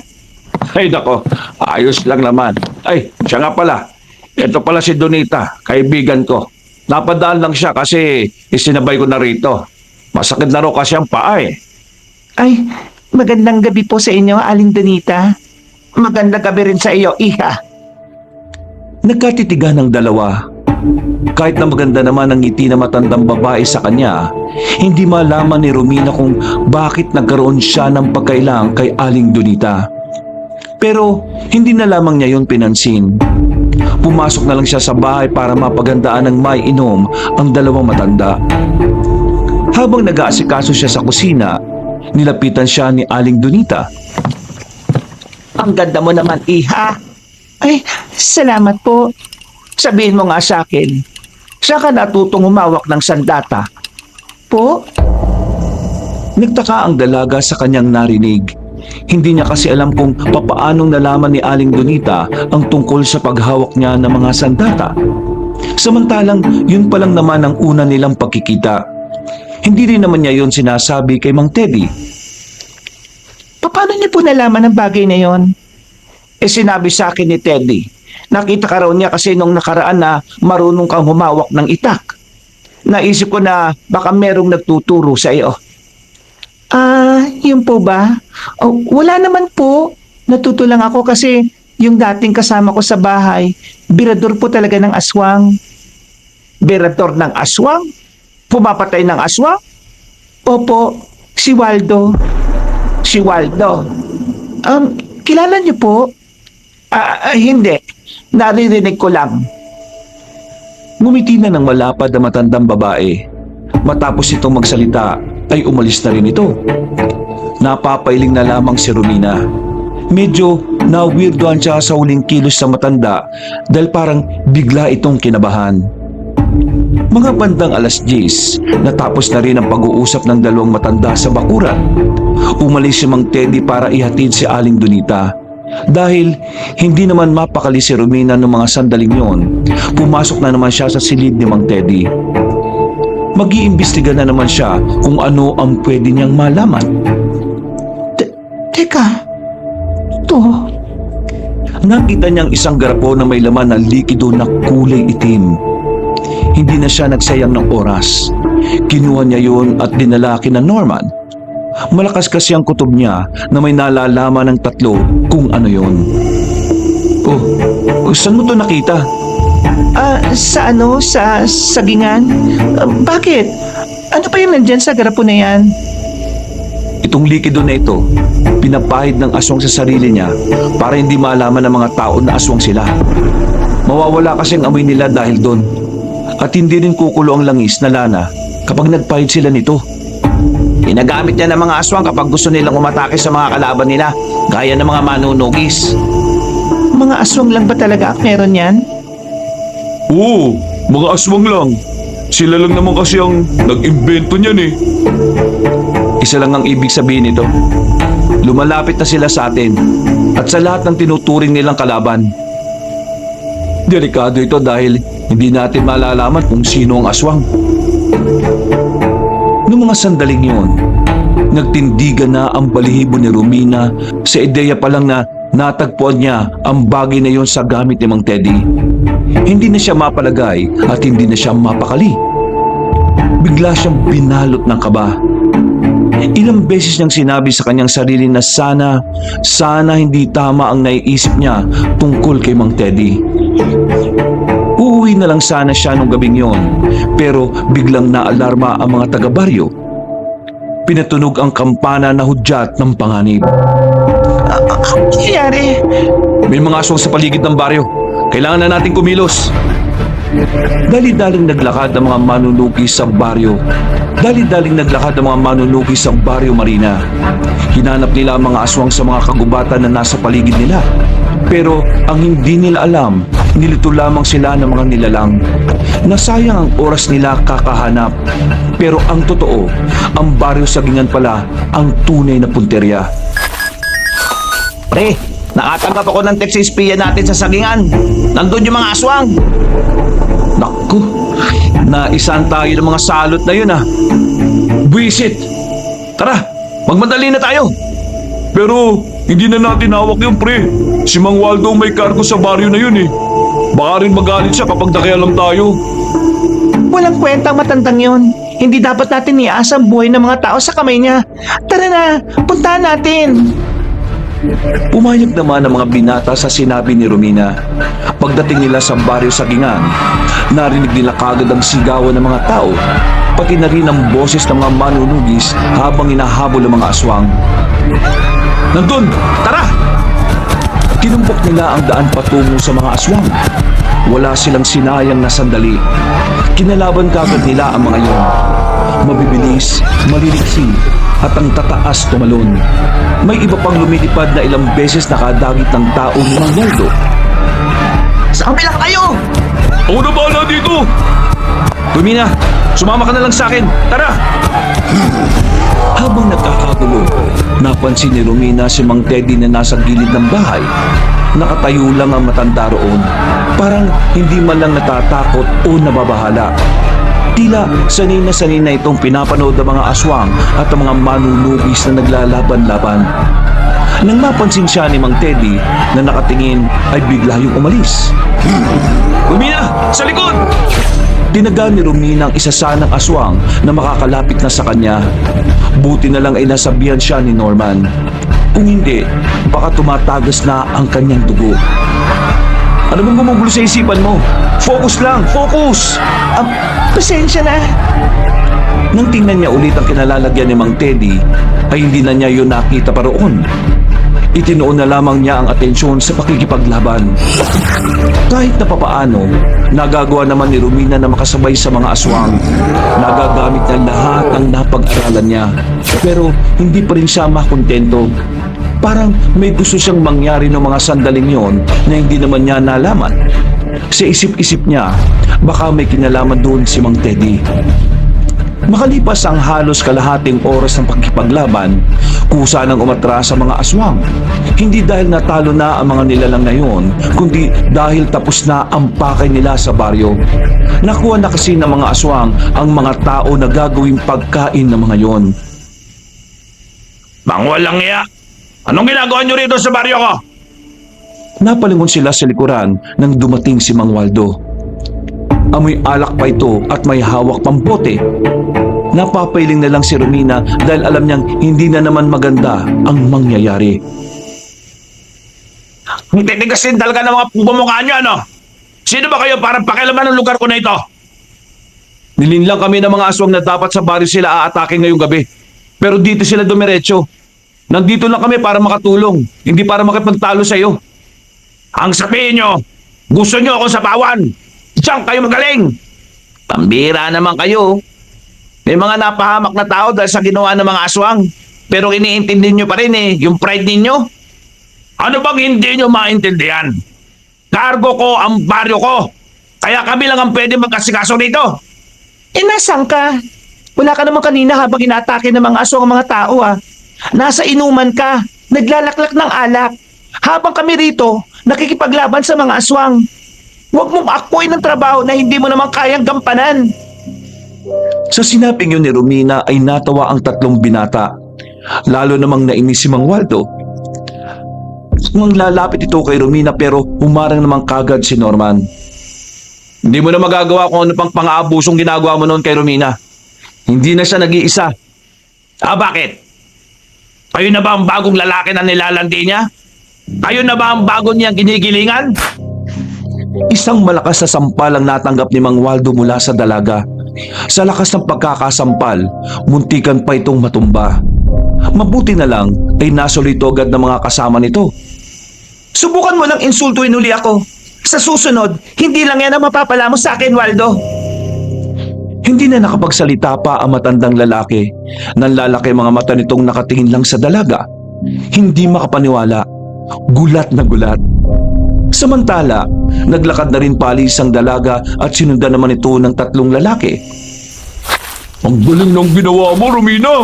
Dapat sinuntok mo pa eh. Kulang yung sampal eh. Tama lang yung ginawa mo. Para naman malaman na matandang yun hindi ka na niya dapat inaalipusta. Masaya ako makita na sa wakas natuto ko rin na ipagtanggol ang sarili mo. O paano? Babalik na muna kami sa gubat Titingnan na muna namin kung meron pang natitirang mga aswang. Pagkatapos, uwi na muna kami sa amin. Sige, maraming salamat. Umalis na rin ang 3 lalaki. Si Romina naman ay umuwi na lamang sa bahay ni Mang Teddy. Pagdating niya ron, hindi niya alam kung bakit parang masama ang timpla ng matandang lalaki. Hindi ito nagsasalita. Hindi rin siya nito pinansin ang bati niya ito ng magandang gabi. Sa isip-isip ni Romina, baka pagod lang ito sa panggagamot kaya hindi na lang din niya kinausap pa. Kinabukasan, kalat na naman sa kanilang baryo ang mga nangyari. May 2 kasing sibilyan ang nasawi sa nangyaring pag-atake ng mga aswang. At ang sinisisi ng pangyayaring yon ay walang iba kundi si Mang Waldo. Dahil sa kanilang kapabayaan, nawala na ng tiwala ang ibang tao sa kanila. Samantala, sa mga nakalipas na araw ay walang nangyaring pagpapakita ang mga aswang. Nagtataka nga ang mga manudugis kung bakit parang bigla na lang nanahimik ang mga nilalang na yun. Iha, mamayang gabi pala, aalis ako ha. Maiiwan ka na namang mag-isa rito. Ayos lang naman po. Ginugulo ka pa rin ba ng dati mong ama-amahan? Hindi naman na po. Ayos lang naman po ako. Huwag ka mag-alala ha. Matatapos rin naman ang pagiging masamang tao niya Ano pong ibig niyong sabihin? Nagtaka si Romina sa sinabing yun ni Mang Teddy. Nakangiti ang mata kahit na napakasensitibo ng sinabi nito. Nagugulan tuloy siya sa inasal ni Mang Teddy sa kanya. Iha, ang lahat ng mga taong masasama ang ugali ay may hangganan ng kasamaan. Kaya yung ama-amahan mo, ay hayaan mo, kakarmahin din yan. Kung sa bagay, tama naman po kayo. May tatanong nga po pala ako sa inyo. Ay, ano ba yun, Iha? Nitong mga nakarang araw, namataan nila Mang Waldo ang mga aswang sa sagingan. Pumunta po ako mismo sa sagingan pero nung nandun ako, kusang umatras sa mga aswang Hindi ko po alam kung bakit nila ginawa yun. Sigurado ka bang mga aswang yon? Baka naman guni-guni mo lang naman. Aswang po yun. Nararamdaman ko sila sa paligid Napansin ni Romina na nagbagong reaksyon ng mukha ni Mang Teddy. Isang bagay na nagdulot na naman sa kanya ng pagkalito. Parang unti-unti na niyang naiisip na meron talagang ugnayan si Mang Teddy sa mga aswang. Hindi na tinugunan ni Mang Teddy ang sinabi ni Romina. Sa halip, iniba na lang nito ang usapan nila. Hindi man aminin na matanda, alam ni Romina at nararamdaman niyang umiiwas si Mang Teddy sa mga usaping may kinalaman sa mga aswang. Mabilis na lumipas sa mga sandali. Sumapit na rin ang kinagabihan. Nung oras na yon, naisip ni Romina na sundan na si Mang Teddy. Malakas kasi ang hinala niya na meron talaga itong alam tungkol sa mga aswang. Pero habang sinusundan niya ito sa kagubatan, hindi niya inaasahang makakasabay niya ang lalaking si Edmond. Ano ginagawa mo rito? Ikaw, anong ginagawa mo rito? Ikaw muna kasi. Dito ko na destino ng samahan. Kailangan kong magronda rito para malaman ang ruta ng mga aswang. Ikaw, anong ginagawa mo sa ganitong uri ng lugar? Meron akong sinusundan. Sinusundan? Sino naman? Basta, hayaan mo na ako. Hindi, nasamahan na kita. Na, kaya ko na ito. Huwag kang mayabang, Romina ha. Oo, may alam ka na sa pakikipaglaban sa mga aswang. Pero kailangan mo pa rin ng gabay. Sino ba kasi yung sinusundan mo at bakit ayaw mong sabihin sa akin? Bihira naman Nawala na tuloy. Pinagpatuloy ng dalaga ang kanyang paglalakad. Sinundan naman siya ni Edmond. Hinayaan na lang din niya itong sumunod sa kanya. Ang totoo, takot din naman siyang mag-isa dahil hindi niya alam kung ilang aswang ang maaari niyang makaharap. Mabuti na lang ay nasundan pa rin siya ni Mang Teddy. Hindi na nila namalaya na palayo na pala sila ng palayo. Maya-maya pa, nakita nila si Mang Teddy na tumigil sa kakahuyan. Nilapag pa nito ang daladalang gasera at para bang merong hinihintay. Teka, di ba si Mang Teddy yan? Bakit mo siya sinusundan? Anong meron sa kanya? Hindi ko muna sana ito ipapaalam sa iba eh, hanggat hindi ko pa napapatunayan. Pero sasabihin ko na, nandito ka na eh. Nung nakaraan pa kasi ako naghihinala na meron siyang ginagawang kakaiba. Yung taong tumulong sa'yo, pinaghihinalaan mo? Bakit? Sinasaktan ka ba niya? Hindi yun, pambihira naman to. Ano nga? Tingin ko, meron siyang alam sa mga aswang. Tingin ko, may ugnayan siya sa mga nilalang na yon. Di ba albularyo siya? Paano naman mangyayari yun? Siya lang yung nag-iisang tao sa baryo namin na ayaw pag-usapan ng aswang eh. Isa pa, nung gabing may naramdaman akong aswang sa paligid, sinabi niyang guni-guni ko lang, kahit na meron naman talaga. Yun lang? Inisip mo lang may koneksyon siya sa mga aswang? Yung itim na likido na nakalagay sa garapon, sa mga gamit ko yung nakuha. Ibig sabihin lang nito, meron talaga siyang koneksyon sa mga aswang. Pero hindi ko lang mapatunayan kasi hindi ko naman alam kung saan siya nagpupunta kapag ganitong oras eh. Kaya heto, sinundan ko na siya. Hindi ko alam kung sinong hinihintay niya riyan eh. Kung tama ang hinala mo, Romina, magiging kalaban na rin natin si Mang Teddy. Sana nga mali ako ng hinala. Nanatili lang sila sa kanilang pinagtataguan. Maya-maya lamang isang matandang babae ang dumating. Kahit na may kadiliman, nakilala ni Romina kung sino yun. Hindi siya pwedeng magkamali. Ang matandang babae na niyakap ni Mang Teddy sa mga oras na yon ay walang iba kundi si Aling Donita. Para mas marinig nila ang magiging usapan ng dalawa, ay sinubukan nilang lumapit. Gumapang na sila para hindi sila marinig ng dalawang matanda. Anong balita sa baryo ninyo? Masyado kayong mainit sa mata ng mga manunugis. Tama lang na magpalamig na muna kayo. Teddy, nag-aalala ko sa kaligtasan mo. Huwag mo na kaming protektahan. Unahin mo ang sarili mo. Natatakot ako na oras na malaman nilang ikaw ang protektor ng mga aswang. Baka kung anong gawin nila sa'yo. Hindi mo naman kailangan mag-alala. Nakahanda na ako sa mga mangyayari. Ginagawa ko ito para sa'yo. Ganon kita kamahal, Donita. Pero, alam mo na kahit kailan malabo nang maging tayo, Teddy. Isa na akong aswang, habang ikaw, tao ka. Albularyo na gumagamot sa mga tao. Ang ginagawa mong tulong sa akin labag sa tungkulin mo. Wala naman akong pakialam kung ano ang lalabagin ko. Basta para sa'yo. Hindi na ako papayag na paghiwalayin tayo ulit ng mga pagkakataon, Donita.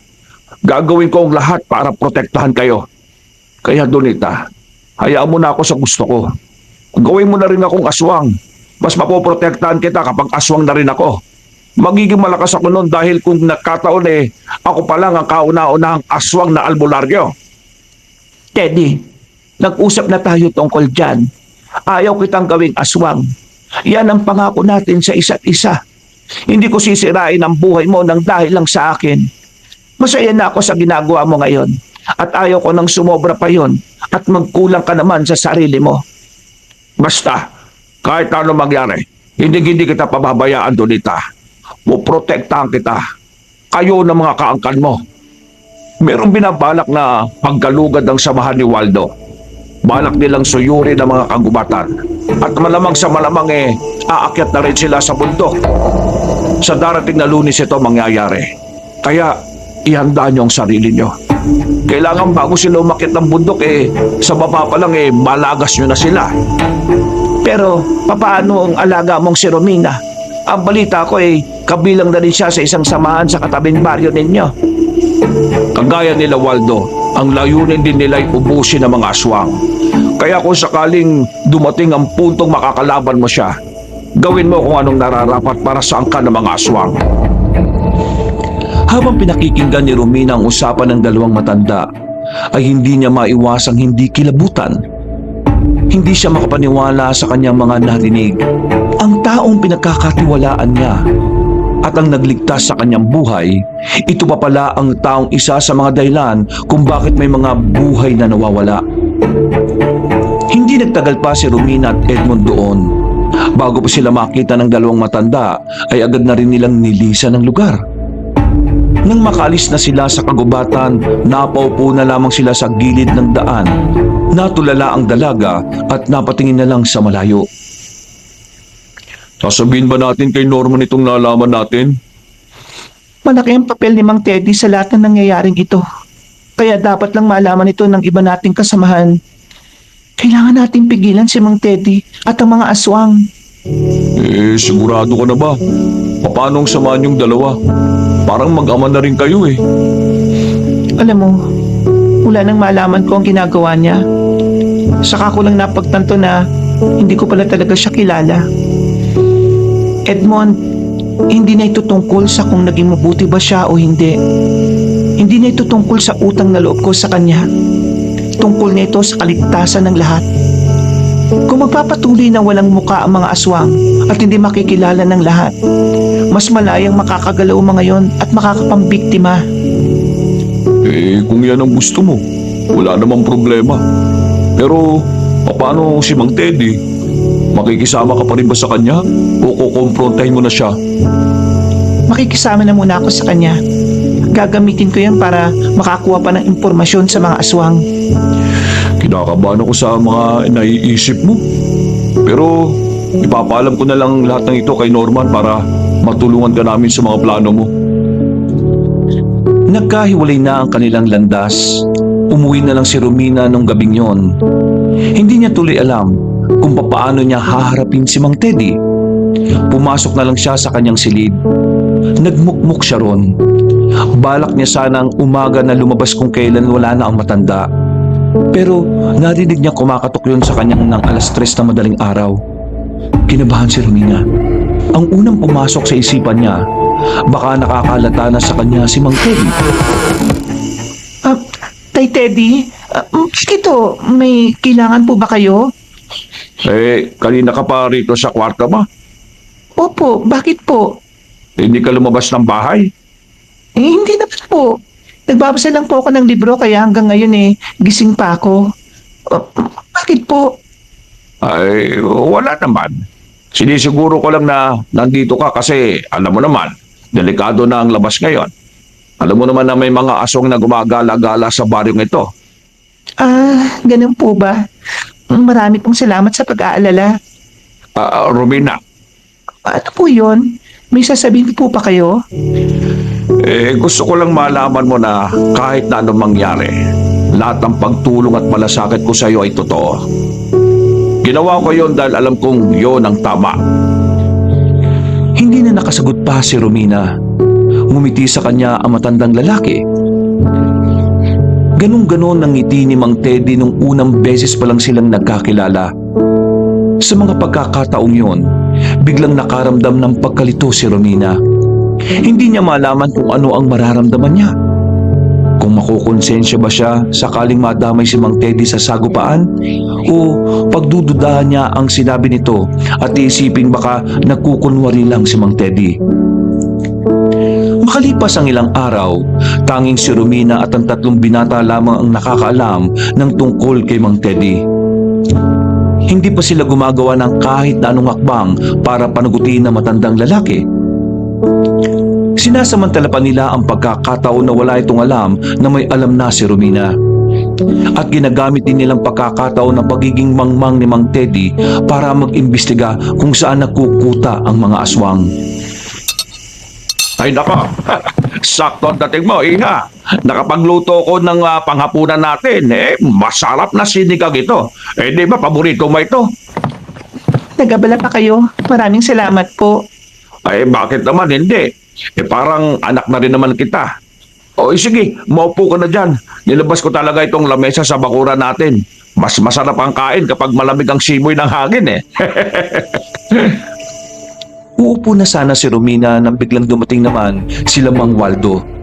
Kasama nito ang lahat ng mga miyembro ng kanilang grupo. May mga daladalang sandata at wala silang pakundangan na pumasok sa bakuran.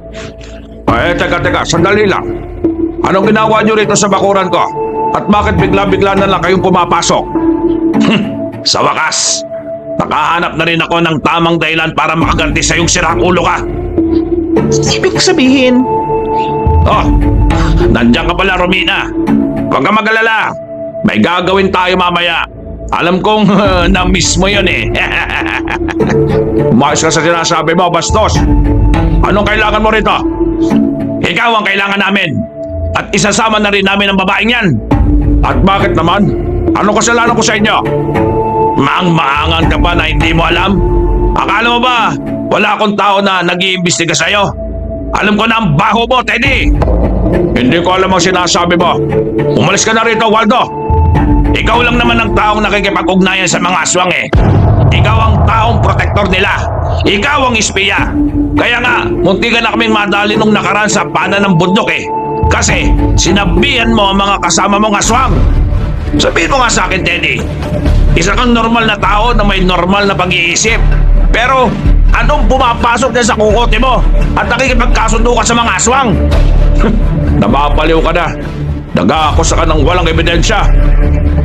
Noong mga sandaling yon, ay sobrang lakas ng tibok ng puso ni Romina.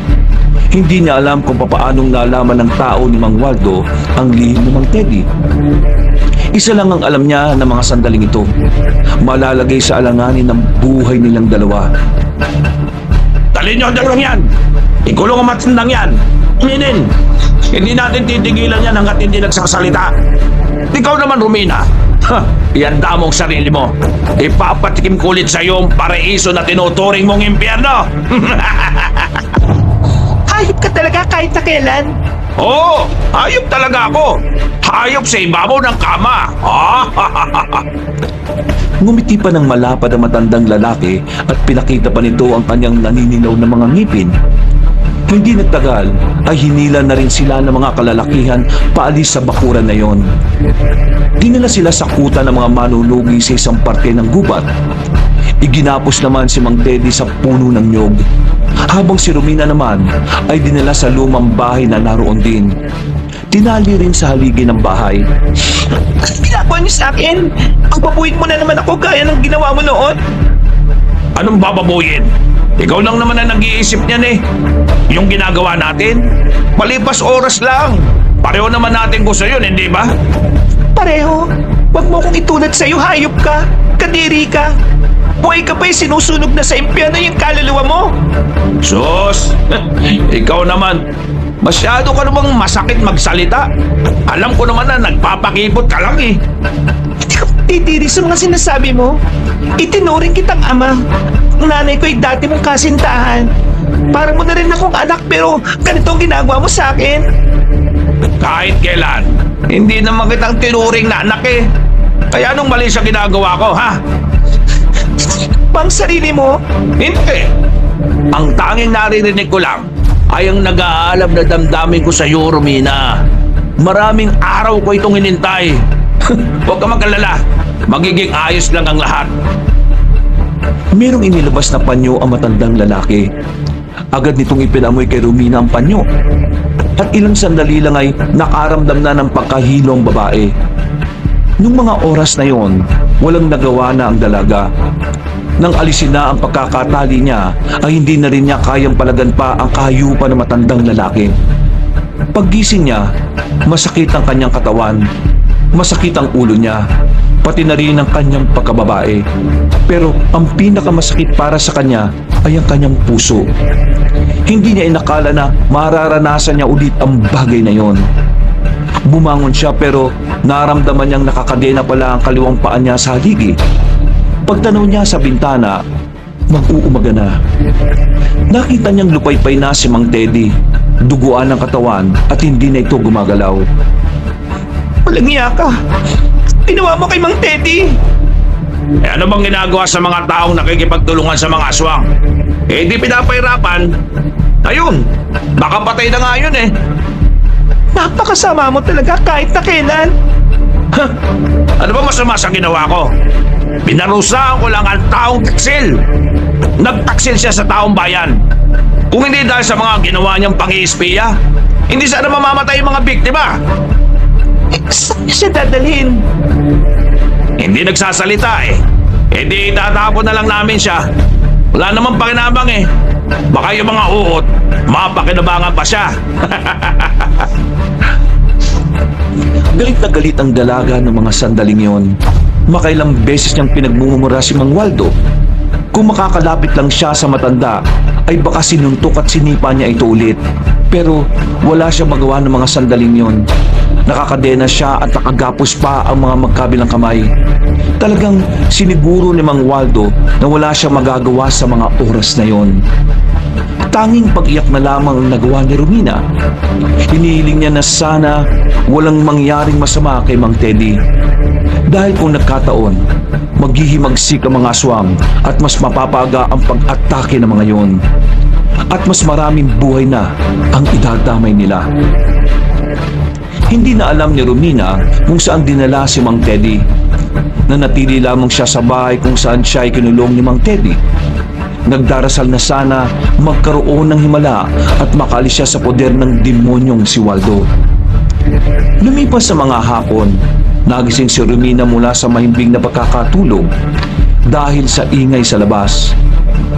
Pinagdiwang ng mga tauhan ni Mang Waldo ang pagdispatcha nila kay Mang Teddy. Maya-maya pa, pumasok si Mang Waldo sa bahay at tumingin sa kanya mula ulo hanggang paa. Hoy, ganda mo sana eh. Kaso, wala ka pang ligo. Maligo ka kaya muna. Tiri ka? Nako, iyan na naman tayo eh. Pakipot ka na naman eh. Tayo mo na lang ako. Mas pipiliin ko pang mamatay kaysa tingnan niyang angit mong muka. Yan ang gusto ko sa'yo. Mapalag. Magsasalita pa sana si Romina nang biglang nataranta ang mga tauhan ni Mang Waldo sa labas. Nakita ni Romina na dumating ang grupo nila Norman. Marami ang mga yon. Di hamak na mas marami kung ikukumpara sa bilang nila Mang Waldo. Ano nang teteng? Ano ginagawa niyo rito? Huwag ka na magmaangmangan. Alam mo kung bakit kami naririto. Ilabas mo na si Romina. Ano na naman ginawa mo sa kanya, ha? Eh di kung ano man ang ginagawa ko sa kanya. Pero wala naman kayong pakialam eh. Ako nga man niya rito. Ako ang magulang niya kaya kargo ko siya. Sira ulo. Matagal ka na niya kinalimutan. Yung ginawa niyong pagdakip kay Romina, kidnapping yun at pwede ka namin ireklamo. Isa pa, may karapatan kaming kunin si Romina dahil parte siya ng samahan namin. Pati ng ano? Si Romina ay naging ganap ng kasapi ng samahan namin nang sumailalim siya sa matinding pagsasanay. Kaya palabasin niyo siya dyan at ibigay sa amin. Hindi ka talaga nag-iisip, Mang Waldo, ano? Hindi ka ba nagtataka na ang lakas ng sampal at suntok niya sa'yo nung nakaraan? Ibigay mo na sa amin si Romina na mapayapa. Kung hindi mo siya ibibigay, mapipilitan kaming kumilos ng may puwersa. Matagal na ako nagtitimpi sa iyo, Mang Waldo, ah. Una pa lang, alam ko nang kayang-kaya ka namin dahil mas marami kami kaysa sa inyo. Pero ginagalang namin ang tungkulin mo bilang tayo. Pero ngayon, sumusobra ka na eh. Sakad na sa butong ginagawa mo. Ang dami mong sinabi. Sige, kunin niyo na yung babaeng yun. Pinagsawa ko na rin naman yun kagabi. Anong sinabi mo? Ari ka pang hindi mo alam.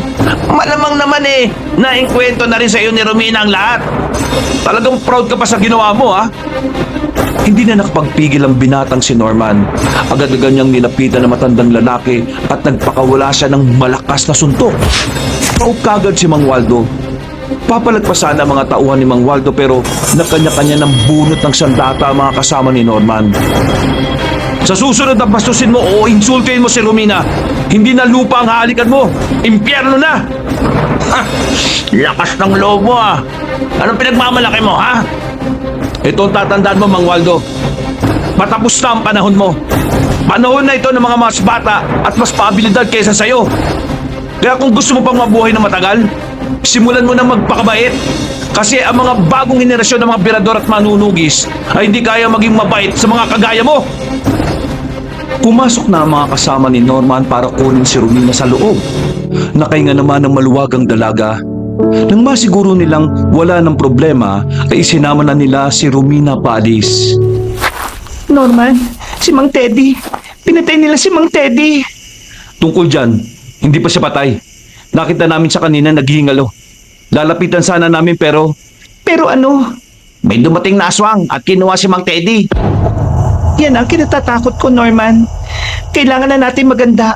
Sa nangyari kay Mang Teddy, siguradong gaganti sila kagad. napatigil sila sa paglalakad nang marinig nila ang malalakas na sigaw ng mga aswang sa kakubatan. Dinig na dinig yun hanggang sa kanilang baryo, bagay na naging dahilan para magtindigan agad ang kanilang mga balahibo. Ayan na nga sila. Mga kasama, magsiyanda kayo! Ngayong gabi, mapapalaban tayong lahat! Romina, samahan mo ko. Abisuhan natin ang barangay para malaman ng mga tao mangyayari. Wala nang sinayin na pagkakataon ng dalawa. Kumari pa sila ng takbo patungo sa pamunuan ng barangay. Agad nilang pinaalam ang sitwasyon. Kumilos naman agad ang mga tanod at mga opisyal. Nagpatunog na ng kampana bilang hudyat na ang kanilang lugar ay nasa panganib. Pagkatapos, binalikan ng dalawa ang kanilang mga kasama na nakapwesto na. Naghanap na rin sila ng magandang pwesto para abangan ang pagdating ng mga aswang. Ayos ka lang ba, Romina? Oo, ayos lang naman ako. Kinakabahan ako pero kaya ko to.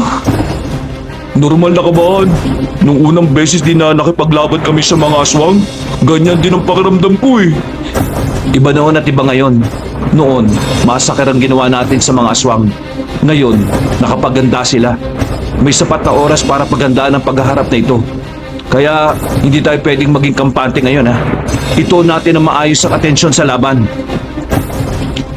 Tumango na lamang silang lahat. Maya-maya pa, nakakarinig na rin sila ng malalakas na kaluskos sa paligid. Hinigpitan na nila ang paghawak sa kanilang mga sandata. Dahil sa mga sandaling yon, alam nilang malapit nang magsimula ang labanan. Habang nasa bungad, nakita nilang may isang matandang babae ang naglakad at tumigil ilang metro ang distansya sa arko. Kalmado lang itong tumingin sa kanila, pero mararamdaman sa matandang ito ang pagkamuhi nito sa mga tao. Magtagal na panahon na mula nang piliin naming manahimik at pamuhay na lamang sa bundok. Pero nitong mga nakaraang taon, binulabog niyo na naman kami. Pilit niyo kaming ginugulo kahit na hindi na naman namin kayo inaabala. Ngayon, ilan sa mga kasama namin ang pinagpapapatay niyo? Pinagpapatay namin sila dahil nagunguha kayo ng mga tao para gawing pagkain. Hindi makatarungan sa amin. Ang pagkitil ng buhay ng isang walang kamalay-malay na tao ay hindi isang bagay na pwedeng palampasin. At yun ang dahilan kung bakit kahit kailan hindi kayo dapat mamuhay ng tahimik. Habang nandito kayo sa mundong ito, narito rin kami para patahimikin kayo. Hindi mo naiintindihan. At para maintindihan mo, idadaan natin to sa labanan. Malalaman mo ang pakiramdam kapag ikaw na ang nawalan. Dahan-dahang umatras sa matandang babae. Hindi nagtagal, lumabas na rin ang mga aswang sa paligid. Dahil dito, inihanda na ng mga manunugis ang kanilang sarili. Nang makita na nilang gumagapang na ang mga aswang papasok sa baryo, sinalubong na rin naman nila ito. Halika kayo! Samahan niyo ako! Yung pinuno nilang puntirehin natin! Alright! Romina, ayos ka lang ba? Tumungo lang ang babae. Pero ang totoo, kanina pa siya nilalamon ng kaba. Ngayon niya lang naramdaman ang takot. Iba pa rin kasi talaga ang pakiramdam kapag aktwal na labanan na ang kanyang sasalangan. Ginawa nila ang kanilang makakaya para makalapit kay Aling Donita. Pero hindi yun naging madali. Ilang mga aswang muna ang kanilang hinarap bago sila makarating. Sugatan na rin ang tatlong magkakaibigan. Habang si Romina naman ay daplis lang. Ayos lang ba kayo? Huwag mo kaming intindihin. Sanay na kami ng ganito. Malilit na sugat lang to. Tara! Tuloy na natin to! Hindi naging hadlang ang mga aswang na pilit tumaharang sa daraanan nila. Maganda ang forma nila kaya lahat ng madaraanan nilang kalaban ay agad nilang napapatumba. Maya-maya pa, nakita na rin nila si Aling Donita. Nakatayo lang yon at parang naghihintay sa kanila. Kayo ang haharap sa akin? Hindi ba haharap sa akin si Waldo? Ibang grupo yon, kaya huwag ka na mamili. Kahit sino sa amin, gusto ko pa rin namang patayin. O sige, kayo ang bahala. Halika kayo, kalabanin niyo na ako. Pumaligtas sila sa matandang babae. Nagbago rin ito ng anyo. Ilang sandali lang, sabay-sabay na nila itong inatake. Nakailag si Aling Donita. Kahit na matanda na ito, hindi may kakailanang marunong at mahusay din ito sa pakikipaglaban. Ayos ka lang, Romina? Oo, nadaplisan lang ako. Mabilis siya, marunong. Kaya mag-ingat kayo. Masyado niyo yata akong minamaliit. Tingnan na lang natin kung ano ang kaya niyong gawin. Gumapang na mabilis si Aling Donita. Ninundagan niya si Romina pero hindi nito inaasahan na mahusay ang dalaga sa pag-iwas. Hindi natamaan si Romina at sa halip, si Romina pa ang nakagawa ng matagumpay na pag-atake. Tinamaan ni Romina ng itak ang tagiliran ng matandang aswang. Dahil dito, napilitan nitong dumistansya. Bigla na lamang itong hiningal habang hawak-hawak ang sugat. Ang galing mo, Romina! Ako yata ang nagturo dyan. Huwag na muna kayo maging kampante. Hindi basta-basta ang kalaban natin. Tama nga ang hinala ko. Tuluyan ang naging manunugi si Romina. Sa madaling sabi, tinraidor mo si Teddy. Hindi ko siya tinraidor. Hindi ko nga alam na siya ang protector ninyo eh. Siya ang traidor.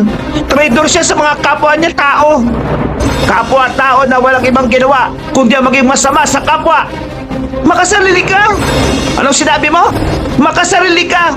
Dahil hindi mo magawang pakawalan si Mang Teddy kasi napapakanabangan mo. Wala kang alam. Kaya ihanda mo ang sarili mo ngayon. Hindi ako natatakot sa iyo, Aswang. Babayaran niyo ang ginawa niyo sa mga kasama ko. Hindi namin nahayaan na magtagumpay ka. Pwes kung ganon, hanggang kamatayan ang labanan na ito. Muling umatake ang matandang si Donita. Pero hindi pa man ito nakakalapit sa kanila. Meron ng tumarak na palaso sa bandang dibdib na matandang babae. Agad namang itong tumumba at nasabsob. Pagtingin nila sa gilid, nakita nila si Mang Waldo na may hawak na pana. Tawa pa ito ng tawa. Tila isang tagumpay para sa kanya na tamaan ng pinuno ng mga aswang. Ano? Ano, ha? Ikaw ang mamamatay ngayon. Oh, kayo naman. Alis! Dumistansya kayo kasi ako ang tatapos sa salad na ito. Ikaw? Patalikod kang lumaban? Ano ka ba? Gamit-gamit din kasi ng utak pag may time. Eh, ang mga kabataan na kinakalaban mo mga inutil yan Mga emosyonal. Akala mo na kung sino magagaling. Nakakalimutan yata nila na mas nakakalamang pa rin ang maraming karanasan. Kaya naman, ako na ang papatay sa'yo ngayon. O ano? Hindi ka ba makabangon? May lason kasi ang palasong yan. Hindi malaman nila Romina kung ano ang gagawin nila noon. Pero sabi ni Norman, hayaan na lang si Mang Waldo na gawin kung ano ang gagawin nito. Ang mahalaga, nakikita nilang mapapatay na ang pinuno ng mga aswang. Ikaw ang nagpahirap kay Teddy. Oo, ako nga. O ano naman? Kakatawa ka? Anong nakakatawa? Kahit papatay mo ako ngayon, mahirapan ka sa paparating na problema. Hindi mo siya kakayanin. Wala ka pa sa kalingkingan niya, Waldo. Sino naman yung sinasabi mo, ha? Ilusyon mo na naman yan no? Hindi na nakapagsalita si Aling Donita ng mga sandaling yon. Maya-maya lang, agad na rin bumula ang bibig na matandang babae. Tawa naman ng tawa si Mang Waldo. Nagsimula na naman itong magyabang. Ha? O ano? Kita nyo ginawa ko? Nakadali lang. Matay na agad ang pinuno ng mga aswang. Hindi man lang ako nahirapan Samantalang kayo, ha? Hirap na hirap kayo. Para kayo mga tanga. 4 na nga kayo tapos isa lang to. Hindi nyo pa mapatay kagad? Huwag ka muna maging kampante. Narinig mo ba yung sinabi niya kanina? Meron pa parating na hindi mo kakayanin. Wala akong pakialam kahit sino ba o ano ba yan. Natigilan si Mang Waldo sa sinasabi niya nang bigla na lamang may lumabas na aswang sa gilid. Mahaba ang tenga nito, pati na rin ang mga kuko. medyo naging maskuladong katawan. Nanlaki ang mga mata nila nang makilala kung sino ang dumating. Isang malaking pasabog sa mga sandaling yon dahil ang mabangis na aswang na nasa harapan nila. Walang iba kundi si Mang Teddy. Paano ka naging aswang bisit ka? Tao ka lang naman ah! Salamat sa ginawa mong pagpapahirap sa akin. Dahil sa kamuntikan kong mamatay, ginawa nila akong aswang para mabuhay. At ang dugong ipinainom sa akin ay ang dugo ng pinakamalakas na aswang. Ha! Kaya ngayon, pagbabayarin kita sa ginawa mo, Waldo. Ikaw naman ang pahirapan ko. Sandali, Mang Teddy. Pakinggan mo muna ako. Oh, Romina, nandito ka rin pala. Itigil mo na ito, Mang Teddy. May pagkakataon ka pa para mamuhay bilang tao. Tutulungan ka namin. Itigil mo lang ito. Pinatay nito ang kaisa-isang babae sa buhay ko. Tingin mo, mas pipiliin ko bang mamuhay ng normal kung wala nang dahilan ng pagtibok ng puso ko? Hindi na! Kung hindi ka makikinig sa akin, wala kami magagawa. Kakalabanin ka namin. Gawin mo kung anong tingin mong tama. Pero ngayon, ang tingin kong tama ay patayin itong si Waldo! Mabilis na umatake si Mang Teddy patungo kay Mang Waldo. Malakas na kalmot ang ginawa niya pero nakailag pa rin ang matandang manunugis. Pero maya-maya lang, nakita na lang nilang natumba si Mang Waldo sa lapag. Mamamatay na sana ito kung di lang nakialam si Norman. Agad siyang nakalapit kay Mang Teddy. Tinaga niya si Mang Teddy sa dibdib na naging dahilan para dumistansya ito sa kanila. Hindi ko ito ginawa para sa iyo, Mang Waldo. Ayaw lang namin magkasala si Mang Teddy. Kaya tumayo ka dyan. Sige. Ang tutulungan niya ako. Walang problema. Lumina! Nagulat na lang ang dalaga nang siya ang unahin ni Mang Teddy. Mabuti na lang ay kaagad din naman siyang nakailag. Nakuyuko siya at nakahanap ng tamang pagkakataon para patamaan si Mang Teddy. Hindi na rin nagsayang ng oras si Norman. Tinaga niya ulit si Mang Teddy at tinamaan naman ito sa balikat. Si Mang Waldo naman ay pumunta sa gilid. Inasinta si Mang Teddy sa pagbabaka sakaling mapapatay niya ang matandang aswang gamit ang palaso. Pero iba ang nangyari. Sa halip na sila ang aatake, si Mang Teddy ang umatake kay Mang Waldo. Bago pa mapitiwan ni Mang Waldo ang palaso, nasa harapan na niya ito. Kinalmot ito ng mahaba. Tinamaan sa dibdib. Hindi pa nakontento ang aswang at kinagat pa niya ito sa leeg. Sumirit ang dugo. Napitiwan na ni Mang Waldo ang pana. Hindi naman nag-aksaya ng oras si Mang Teddy. Dinarak nito ng madiin ang kanyang mahabang kuko sa dibdib na matandang manunugis. Sinasabi ko sa iyo, hindi mo ako kakayanin! Napatakit na lang ng bibig si Romina nang makitang hawak na ni Mang Teddy ang puso ni Mang Waldo. Sa mga sandaling yon, sigurado na si Romina na malabo na talagang magbago ang isip ni Mang Teddy. Kaya ang tanging paraan para mapigilan yon, kailangan nila itong patayin. Madali lang to, Romina. Ikaw ang gagawa. Dahil ikaw lang naman ang tingin niya na walang kakaya na mapas lang siya eh. Kampante siya pagdating sa'yo. Kunin mo itong punyal. Kaya ko ba talaga to? Kaya mo yan. Naniniwala ako sa'yo. Napatingin na sa kanila si Mang Teddy, pero nagtaka sila nang makitang unti-unting nagbago ang anyo nito. Ang nanlilisip nitong mga mata ay napalitan ng matang punong-puno ng kalungkutan. Lumapit si Mang Teddy kay Romina. Tumingin sa kanya at ngumiti ng malapad. Kagaya ng sinabi ko sa iyo, Romina, nung araw na iniligtas kita mula kay Waldo, yung mga araw na inalagaan at tinulungan kita, lahat ng iyon ay totoo. Galing sa puso ko ang pagtulong ko sa iyo. Salamat kasi kahit minsan, naramdaman ko kung paano maging isang ama. Anong sinasabi niyo? Bakit ang anyong tao kayo? Ano pa ang silbi ng buhay kong ito kung wala nang dahilan? Wala na si Donita. Siya lang ang natatanging rason kung bakit tumagal ako ng ganito. Pwede ka naman pa magbago eh. Pwede mo pang itama ang mga nagawa mo. Hindi mo ako naiintindihan, Iha. Marahil, maintindihan mo rin ako kapag naranasan mo na rin magmahal at naranasan mo na rin sumugal para sa pag-ibig. Romina, itarak mo sa akin ang punyal na hawak mo. Nakiusap Gusto ko lang magpahinga. Gusto ko nang makasama si Donita.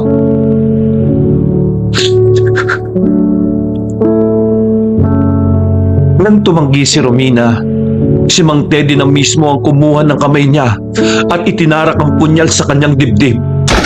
Nakangiti pa ang matandang lalaki habang nakatitig to sa kanya. Sumuka na rin ito ng dugo. Maraming salamat, Romina. Masaya akong nakilala ka. Hindi pwede. Huwag ka munang mawala. Pwede ka ba magbagong buhay? Huwag ngayon pakiusap, Mang Teddy. Huwag! Kahit anong gawin ni Romina nung mga sandaling yon, ay wala na ring nangyari. Tuluyan ang nalagutan ng hininga si Mang Teddy. Tila nakikisabay rin ang panahon ng oras na yon dahil biglang umulan ng malakas. Kasabay ng pagkatalo ng mga aswang ay ang pagluha ng kalangitan. Nagapi nila ang mga aswang. Nakamit nila ang tagumpay na kaakibat ang kapayapaan. Kahit na masakit ang nangyari para kay Romina, iniisip na lang nila na para din naman yun sa kaligtasan ng mga tao. Nagpapasalamat na lang siya dahil minsan naranasan niyang itrato ng tama ng isang kinikilala niyang ama. Sa paglipas ng mga taon, kasama na si Romina sa samahan nila. Yun na ang kanyang naging tahanan, ang samahan nila Norman. At kahit na maraming taon na ang nakakalipas, nanatiling nakaukit sa puso niya ang nag-iisang tao na nagparamdam sa kanya ng tunay na halaga.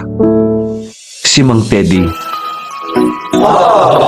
Mga kabangers, mga kayanggaw, grabe po yung kwento natin ngayong araw na ito. Talagang pasensya na po at napaluha po ako at nadala po ako sa ating kwento. Opo, hindi ko po na-ikat kasi sayang po yung emosyon, no? Sana po nakasama po namin kayo hanggang dulo. Nagpapasalamat po ako na talagang sumubaybay kayo hanggang dito. Sa mga bago po dito sa ating channel ay kung maaari mag-subscribe po kayo at syempre pindutin nyo rin ang notification bell para lagi po kayo nanonotify pag may mga bago tayong mga videos na katulad nito. At sana mag-like rin po kayo kung nagustuhan nyo po ang kwento natin ngayong araw. Iwan na rin po kayo ng comment kung ano sa palagay nyo ang tinakbo ng kwentong ito. At syempre, mas malaking tulong po kung mai-share niyo po ang ating video. Talagang tatanawin ko po ito ng malaking utang na loob sa inyo para muling mapalaki natin ang ating channel. Hanggang sa susunod na mga kwento, mga kabangers! Wakas!